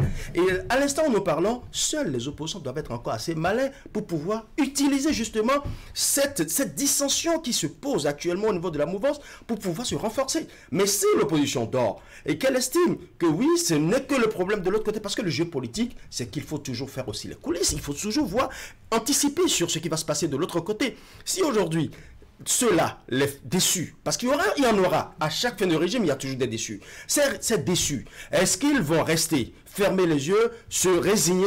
Il y a une possibilité, ils peuvent aussi, parce qu'on connaît aujourd'hui l'achat des partis politiques, bien qu'on sache qu'aujourd'hui la transhumance politique est déserte de forum, on sait qu'il y a des gens qui continuent de déserter les partis politiques pour d'autres partis politiques, même quand on le fait entre partis siamois. Donc ça veut dire que ne soyons pas étonnés qu'à partir de 2025 ou à partir de mi-2025, qu'on commence par voir des dissensions, qu'on voit des démissions en partance pour le camp de l'opposition. Et si cela se fait, l'opposition va se pouvoir renforcer. C'est pour vous dire que toutes les cartes sont encore jouables, mais à l'opposition de savoir jouer justement ces cartes pour pouvoir se renforcer. Mais pour l'instant, elle est fébrile, il faut l'avouer. Oui, Tanguy. Je pense que l'opposition n'est pas moins épargnée par les difficultés. Vous savez, j'espère que Boni Yaya a pris la leçon parce qu'en 2016, pour avoir pris le risque de désigner ce candidat-là, Zinsou, ça n'a pas été du tout facile, ils ont perdu le pouvoir. Cette fois-ci, quelle sera sa... disons, comment est-ce qu'il va gérer tout cela? Parce qu'en interne, il y a des appétits. Il y a des gens qui se voient déjà candidats, ils sont peut-être un certain nombre en interne. Boni Yaya a peut-être sa petite idée. On s'amuse à nous dire qu'il y aura les primaires, il y aura des concertations, il y aura des débats qui se feront à la veille des élections pour désigner le président, le candidat des démocrates, ainsi de suite. Mais Boni Yaya, le connaissant, Boni Yaya aura également son mot à dire. Et c'est là tout le piège pour l'opposition. Si jamais le casting est mal fait, si jamais le choix ou les débats ne sont pas conduits avec une certaine perspicacité, c'est que l'opposition ça va exploser au niveau de l'opposition. Et bien entendu, la mouvance va en profiter. Patrice Talon, s'il trouve la moindre brèche au niveau de l'opposition, il va en profiter, les mouvanciers vont en profiter, et on n'aura véritablement pas quelqu'un qui aura un poids certain au niveau de l'opposition. Ce sera le lit dressé pour, disons, pour la mouvance de maintenir le pouvoir, de conserver le pouvoir et de poursuivre pour les 5 ou les 10 prochaines années encore. Alors, deux axes de réflexion. Vous avez parlé de l'implosion certaine, en tout cas inévitable, qui attend aussi bien la mouvance que l'opposition. Vous avez parlé aussi de rebattre les cartes. Pour rebattre les cartes, il faut 2 joueurs. Il faut au moins 2 joueurs. Absolument. Est-ce qu'il y a plusieurs joueurs sur la scène politique actuellement? Et il n'y a que Patrice Talon, c'est lui seul qui a toutes les cartes. Est-ce qu'il a besoin de les rebattre, Franck? Voilà. On a l'impression qu'il a un boulevard devant lui. Dès lors qu'on sait que l'opposition, vous l'aviez dit, elle est fragilisée, elle est divisée, il y a une concentration de pouvoir. Elle n'est pas aussi courageuse pour s'engager sur un certain nombre de terrains. Est-ce qu'on a besoin de dire aujourd'hui que Patrice Talon a complètement et totalement les mains libres pour faire ses choix en 2026? Surtout qu'au sein de sa mouvance, on a des têtes fortes qui sont allées à l'ombre complètement. À commencer déjà par le dernier en date, vous qui quand même manifesté quelques envies de ce position de Christ, les Johannes Dagnon qui sont partis. Il y a des gens qui ont aidé Patrice Talon à prendre le pouvoir, qui espéraient qu'après lui, il revienne en force et qu'il puisse occuper aussi le fauteuil présidentiel. Avait-il déjà fort close dans l'opposition aussi? C'était s'instaurer au moment opportun. Vous avez les enfants qui se trouvent, qui avaient aussi envie de se positionner par rapport justement à la présidentielle dans notre pays, que ce soit en 2021 ou en 2026, tous ceux-là se sont retirés. Est-ce que vous ne voyez pas là, je dois dire, un boulevard devant Patrice Talon plutôt que de cartes à rebattre? Non, on ne peut pas parler de boulevard en ce moment. Moi, je pense que les derniers mois... Qu'est-ce qui pourrait le faire vraiment obstacle aujourd'hui, sérieusement? S'il choisit un candidat, si Patrice Talon choisit un candidat, qu'est-ce qui pourrait être pour lui un véritable obstacle? Alors, s'il choisit un candidat et qu'il n'associe pas les siens, ça va être un obstacle pour lui. Ah oui, c'est ce dont vous avez parlé, Johannes Dagnon, Olivier Bokor, bon, c'est vrai, il est... Pour le moment, il bénéficie de la présomption d'innocence. Si on ne sait pas ce qui va se passer demain. Donc, à cause de ces incertitudes, on ne peut pas dire que Patrice Talon a le boulevard. Tout cela, il doit discuter avec eux parce qu'à un moment donné de l'exercice du pouvoir, il a bénéficié du soutien de ceux-là. Même les députés qui sont à l'Assemblée aujourd'hui, si Patrice Talon prend le risque d'imposer, si Patrice Talon prend le risque d'aller par la force, je crois que ça va lui retomber sur la tête. Et connaissant les politiques, ils trouveront le moyen de lui créer des ennuis. Eric, vous pensez que nos acteurs politiques là, ils ont le courage vraiment de montrer quelque opposition, quelque force à Patrice Talon là? Aujourd'hui, s'il fait un choix. Je ne pense pas. Et c'est ce qui manque. Et c'est ce qui nous fait observer. Qu'il soit de la mouvance ou de l'opposition. Et c'est pour ça que je dis, est-ce que c'est Patrice Talon qui est si fort ou c'est peut-être nos acteurs politiques qui sont devenus si sages ou si pertinents? Justement, on se pose la question parce que, vous savez, il fut une époque, Tanguy, on voyait bien des acteurs qui apportent leur soutien à Yaya Boni ou à son candidat et qui après sautent dans un avion et se retrouvent à Paris pour des échanges futurs avec l'homme d'affaires Patrice Talon. On voyait ce balai, on voyait véritablement ses prises d'initiative avec beaucoup de joie, n'est-ce pas? Ce que nous ne savons pas aujourd'hui. Et ce sont les mêmes acteurs politiques qui sont là. Peut-être qu'ils sont convaincus qu'en réalité, ils n'ont plus d'alternative, il n'y a plus de possibilité de voguer vers je ne sais pas, vers un candidat providentiel, en tout cas autre que ce que Patrice Talon va choisir. En tout cas, dans le camp de la mouvance, parce que pour l'opposition, c'est encore une autre paire de manches sur est-ce que c'est aussi Yaya Boni qui est en train de discipliner ces éléments à l'effet d'aller en groupe, à l'effet de faire en sorte que la décision qui sera prise, n'est-ce pas, soit, n'est-ce pas, la décision de tout le monde et que au niveau de l'opposition, tous les acteurs politiques accompagnent véritablement cette décision. Toujours est-il que moi je pense que même dans le plus grand des silences, des gens ruminent. Même dans le plus grand des peurs, les gens sont frustrés et des gens échangent mais comme on dit en France, c'est le chien qui a fait des rêves. Ils vont ruminer, ils vont ruminer, ça va rester à l'étape de... Dans le noir, parce qu'ils sont dans un inconfort. Cela ne leur ressemble pas, parce que on n'a pas changé pour autant en termes de profil d'acteurs politiques de 2016 à la date d'aujourd'hui. Ce sont les mêmes qui faisaient la misère à Yaya Boni, le bonheur de Patrice Talon, qui sont aussi là. Et donc on s'étonne de les voir si religieux, si en paix, dans une période où ils aiment bien marchander, dans une période où ils aiment bien se faire de l'argent, parce qu'il est question de ça aussi en termes d'intérêt. Vous allez vers quelqu'un, vous lui proposez votre soutien, ben écoute, je suis prêt à faire une déclaration de démission de ce bloc, n'est-ce pas, pour te rejoindre et prendre le risque de faire campagne avec toi. Ça se décide maintenant. Mais nous ne voyons rien de tout ça. Et c'est pour ça que je dis que ceux qui en souffrent le plus, c'est pas nous, ce sont les acteurs politiques, parce que c'est inhabituel, ça ne les ressemble pas. Est-ce que Patrice Talon est sûr d'avoir quelqu'un qui a ça, son charisme qu'il va mettre à la tête de cet État, s'il ne discute pas et s'il ne rassemble pas... C'est pas la discussion qui vont redéfinir les profils. Oui, les hommes c'est la réponse que j'ai eue par exemple de l'acteur politique. Pourquoi ce que vous dites? Et c'est en cela que l'affaire de tentative, je dirais, n'aide pas non plus les acteurs politiques. Parce qu'il dit ceci, vous voyez ce qui arrive à M. Olivier Bokor, vous voyez qu'est-ce qui lui arrive? Enfin, la situation... Non, sérieusement, moi je comprends pas nos acteurs politiques. Je ne comprends pas nos acteurs politiques qui ont envie de diriger un Bénin et qui ne veulent pas prendre de risque. C'est quand même bizarre, quoi. Et puis on trouve chez les acteurs politiques cette fébrilité, cette peur à aller en prison, simplement parce que, justement, je ne sais pas moi, alors que vous voulez diriger un pays, comment est-ce qu'on peut... Pour diriger un pays, il faut être libre.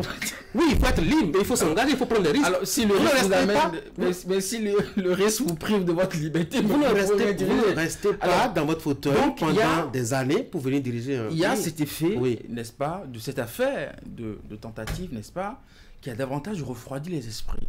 Parce que eux, ils se disaient que quand on laisse Patrice Talon, enfin, celui qui peut être encore un homme fort, c'est M. Olivier Bokor, n'est-ce pas? C'était lui. Alors, si aujourd'hui, le monsieur est en parenthèse, et donc ils se disent que nous autres ne sommes que des disciples, nous sommes que des éléments sur le terrain, qu'adviendra-t-il si nous prenons aussi le risque de faire quoi que ce soit? Encore que l'affaire n'est pas terminée.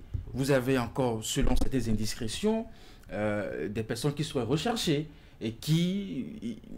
à un moment donné, on les soupçonne d'être proches du monsieur, d'avoir participé peut-être aussi à la mise en place de ce qu'on leur reproche, et qui sont aussi membres de la mouvance, qui se disent que bon, le mieux en réalité de faire table rase, c'est de se ranger avec beaucoup de sagesse, n'est-ce pas, pour ne pas... Oui, je disais que, à moins que Patrice Talon ait envie de donner, en griffe, un cadeau empoisonné à son successeur.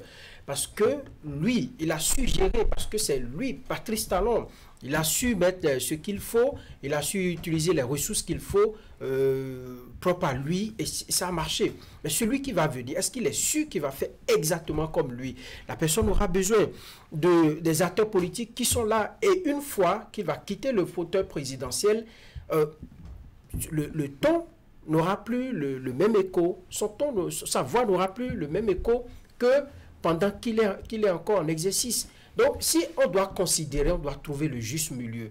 Il n'y a pas question qu'on nous dise, je vais choisir quelqu'un, il va passer et on continue, ainsi de suite. Ma question est simple depuis le début. Patrice Talon se réveille un matin, vient à la télé et dit, bon, c'est ce poulet-là qui sera candidat au nom de la mouvance en 2026. Quel est le chien qui va dire non, ça ne va pas se passer comme ça? C'est la question. Avec précision. Officiellement, ouvertement, les gens ne le diront pas. Mais sur le plan politique, il y a beaucoup de cartes que les gens... Mais ils ne le diront pas officiellement. Parce que moi, ils ne le diront pas officiellement. L'essentiel parle de qui va s'opposer, c'est à la fois en parlant, ouvertement, ou bien sur la scène politique, ou bien en agissant. Ils ne pourront pas le faire. Qui peut parler et qui peut agir. C'est les gens aujourd'hui. Vous ne pouvez pas dire qui peut parler. Des gens peuvent parler. Ah oui? Oui. Quand on va approcher la fin du régime, les gens peuvent parler. On a espéré avec la naissance des grands blocs, on avait espéré qu'en associant ces têtes fortes là, que ça n'allait jamais prospérer. Ça fait ma foi à peu près 7 ans qu'ils sont gentils et ensemble. Comment vous avez utilisé votre mot là? Ils sont religieux. Ils sont religieux. Oui. Ils sont religieux. Ils sont religieux. Très religieux. Qui ça? Jean-Hugues Mitopé. Nous l'avons entendu déjà. Je veux l'inviter sur ce là. Vous savez, c'est assez intéressant. C'est assez intéressant de voir la manière dont aujourd'hui beaucoup de politiques sont devenus assez religieux. C'est beau de voir ça. Mais c'est beau de voir ça, parce que j'ai pas d'invité. C'est beau de voir que sous un régime, des gens étaient tellement loquaces. Mais sous un autre régime, ils ont perdu la verve de leur verbe. Et ça pose un véritable problème. C'est là où je voulais en venir. Ils savent à qui ils peuvent le faire.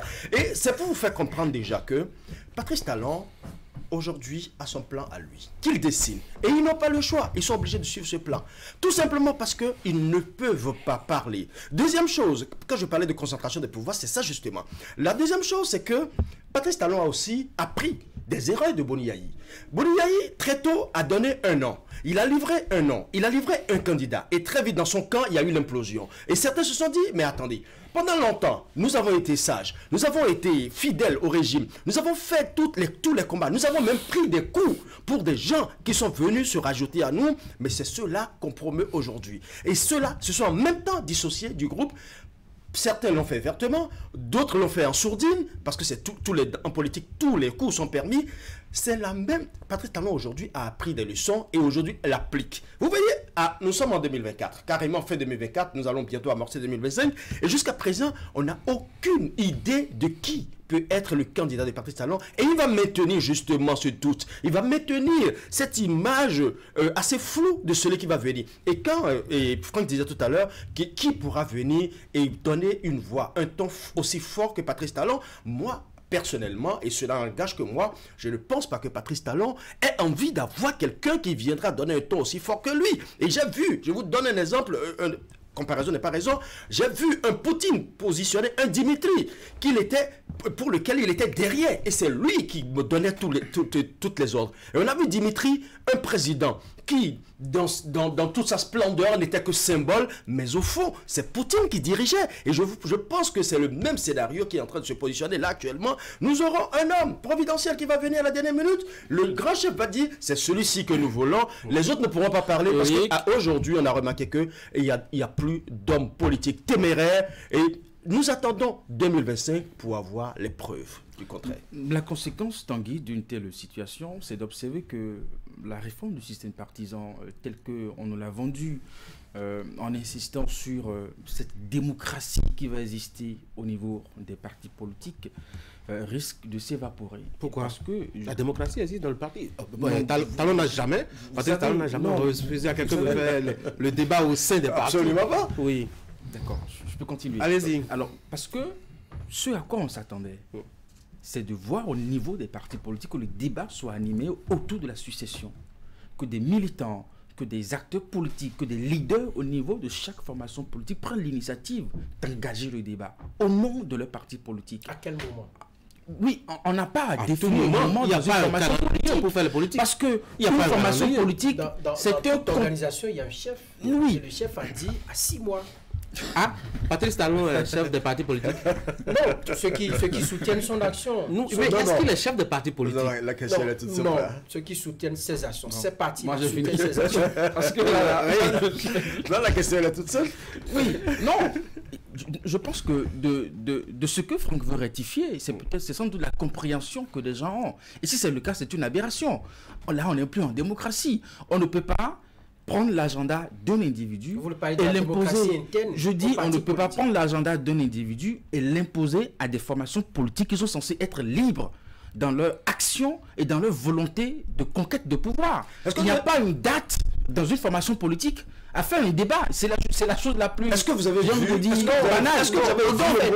Moi, je pense que au même moment, on est en train de nous parler de la réforme du système partisan. La véhémence avec laquelle des autorités de ce pays ont dit au même moment qu'elles ne veulent pas être associées à une image de candidature. Au même moment, on est en train de nous parler de la réforme du système partisan qui va rendre des partis politiques forts, mais on a toujours le sentiment que ce qu'on avait l'habitude de faire avec les anciens partis politiques continue. Alors, moi je pense que, on va finir. Logiquement, Patrice Talon n'a pas interdit le débat en interne, mais il dit, pour le mettre sur la place publique, il nous faut 6 mois avant les élections. Ceux-là qui ne font pas les débats, c'est plutôt à eux qu'on devrait s'en prendre. Eux, en interne, pourquoi on ne fait pas le débat? C'est vrai, Patrice Talon a dit à 6 mois, mais les grandes décisions se prendront à 6 mois. Asseyons-nous et disons que c'est Tanguy qui est candidat. Mais en votre sein, on peut dire, moi j'ai envie d'être candidat, moi Franck j'ai envie d'être candidat, Eric j'ai envie d'être candidat. Et on attend ce courageux, ce téméraire qui se dira candidat. On vient maintenant, on reste autour de la table, on dit, mais parmi tous ceux-là, qui peut nous permettre de gagner les élections? Et il dit que c'est à 6 mois. Donc, en interne, on ne devrait pas se cacher derrière le délai, le deadline donné par Patrice Talon. Non, vous pensez qu'il y a des gens qui n'ont pas envie? Vous pensez que dans le cas de la France, il faut qu'il y ait des gens qui n'ont pas envie d'être candidats? Ils sont nombreux. Ils sont nombreux dans le camp de la mouvance actuellement qui veulent bien expérimenter la magistrature suprême. Mais dites-vous, ils ne peuvent pas le dire. Ils ne peuvent pas. Dites-le. Encouragez-les à le dire. On a vu ceux qui ont commencé par le dire. On a vu comment ça s'est passé. Et quand c'est le cas, il faut... Mais oui, rien les empêche qu'ils fassent le débat. Qu'ils viennent sur les plateaux de ils le disent clairement. Nous avons engagé le courage. Observez simplement, observez simplement, vous aujourd'hui, journalistes, allez interviewer aujourd'hui les hommes politiques. Il y en a même qui n'arrivent pas aujourd'hui à opiner sur les faits réels. Tout simplement parce qu'ils ont peur.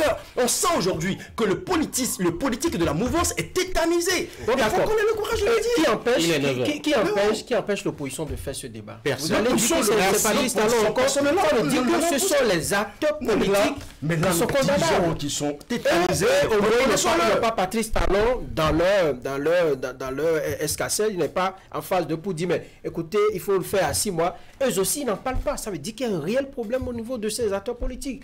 Donc, ne jetons pas tout le temps sur Patrice à lui dit à 6 mois, nous allons nous voir pour décider qui sera ci, qui sera ça. En disant à 6 mois, mais on sait. Patrice Talon pensait au parti politique de la mouvance ou bien à tout le Bénin? Non, aux partis qui soutiennent ces actions. Oui, qui soutiennent ces Merci beaucoup à vous. Je vous souhaite de passer une très bonne journée. Mesdames et messieurs, voici le récapitulatif des faits ayant marqué l'actualité la semaine écoulée, capté par la rédaction de Canal 3 Bénin à travers ses caméras et ses micros. On ne va pas oublier ses reporters aussi. C'est une réalisation de Idriss Boukari. Je vous présente mes excuses pour ce matin. Vous n'aurez pas droit à votre revue de presse qui met fin à ce rendez-vous matinal. Passez une très bonne journée et à demain.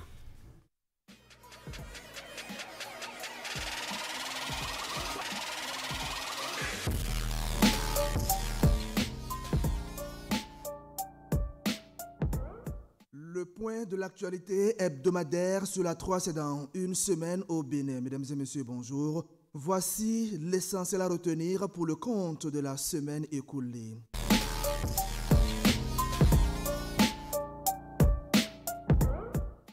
Le Bénin sera un pays minier dès l'année prochaine. Quoique surprenante, l'annonce a été faite par le ministre de l'Énergie, de l'Eau et des Mines, Samou Seydou Adambi, à l'occasion de la cérémonie de mise en service du poste de transformation et de distribution de Semepodji. Selon lui, à partir de 2025, le Bénin va commencer à extraire de l'or noir. Le pays va donc commencer à produire et exporter du pétrole brut. Par ailleurs, a-t-il annoncé, une usine de fabrication de carreaux est déjà opérationnelle à Glodjibé à partir des matériaux locaux comme de l'argile, du kaolin et autres matériaux de carrière du Bénin. Toutes les dispositions sont déjà prises, à laisser entendre Samou Seydou Adambi. Je sais que nos compatriotes meurent d'envie de voir notre pays produire du pétrole. Ça va être chose faite par la grâce de Dieu.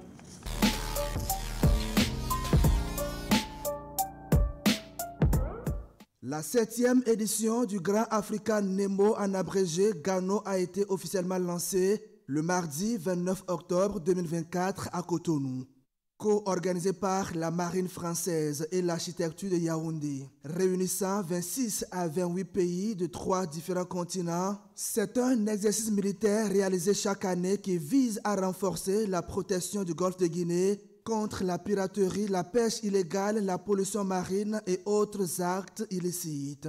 Pour le préfet maritime, ce n'est pas seulement une démonstration de puissance militaire, mais un symbole de puissance de la détermination des différentes forces concernées d'œuvrer ensemble pour assurer la sécurité de leurs eaux territoriales. La cérémonie qui a réuni la force navale du Bénin et d'ailleurs a été rehaussée par la présence du chef d'état-major général des forces armées béninoises. Nous tous ici réunis partageons la conviction que la sécurité maritime est un enjeu stratégique, je dirais même vital, pour les pays du Golfe de Guinée, tant elle permet de garantir les approvisionnements, les exportations, les activités de pêche si précieuses pour nos populations.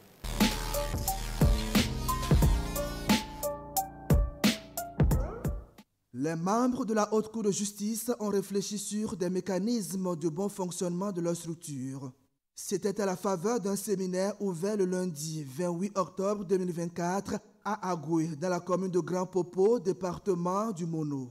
Les travaux ont été placés sous le thème « La fonction juridictionnelle de la Haute Cour de justice en débat ». La vision de la Haute Cour de justice, selon sa présidente, est de faire d'elle une institution rénovée, judiciairement opérationnelle et au cœur de la redevabilité démocratique. Une vision qui repose sur 3 axes prioritaires, à savoir la mise en œuvre de la fonction juridictionnelle de la Haute Cour de justice, l'amélioration du fonctionnement interne de la haute juridiction et l'accroissement de la visibilité de la Haute Cour de justice. Que cette réflexion puisse aboutir à des améliorations de la procédure au niveau de la loi organique de la Haute Cour de justice pour faciliter la saisine de la Cour, pour faciliter l'instruction et pour permettre aussi un jugement équitable dans la neutralité et l'impartialité des juges.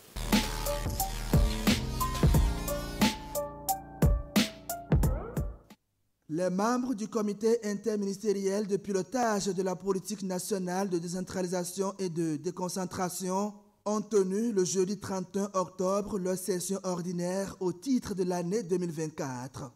Les travaux se sont déroulés à la salle de conférence du ministère de la décentralisation et de la gouvernance locale.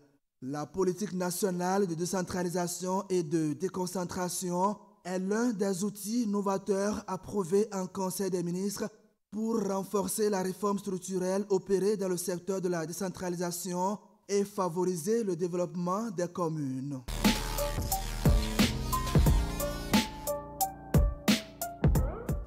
La foire interdépartementale de promotion de la consommation des produits locaux à Takora-Donga, initiée par la direction départementale de l'industrie et du commerce dans le cadre du mois du consommation local, a pris fin la semaine dernière. Pendant 10 jours, les forains ont proposé aux consommateurs de Natitengu et environ une gamme riche et variée de produits locaux made in Takora-Donga. Au terme de ce marché du consommation local, c'est un pari gagné aussi bien pour les organisateurs que les forains. Chaque forain a reçu une attestation de participation en guise de reconnaissance de la direction départementale de l'industrie et du commerce à Takora-Donga pour sa contribution à la promotion des produits locaux.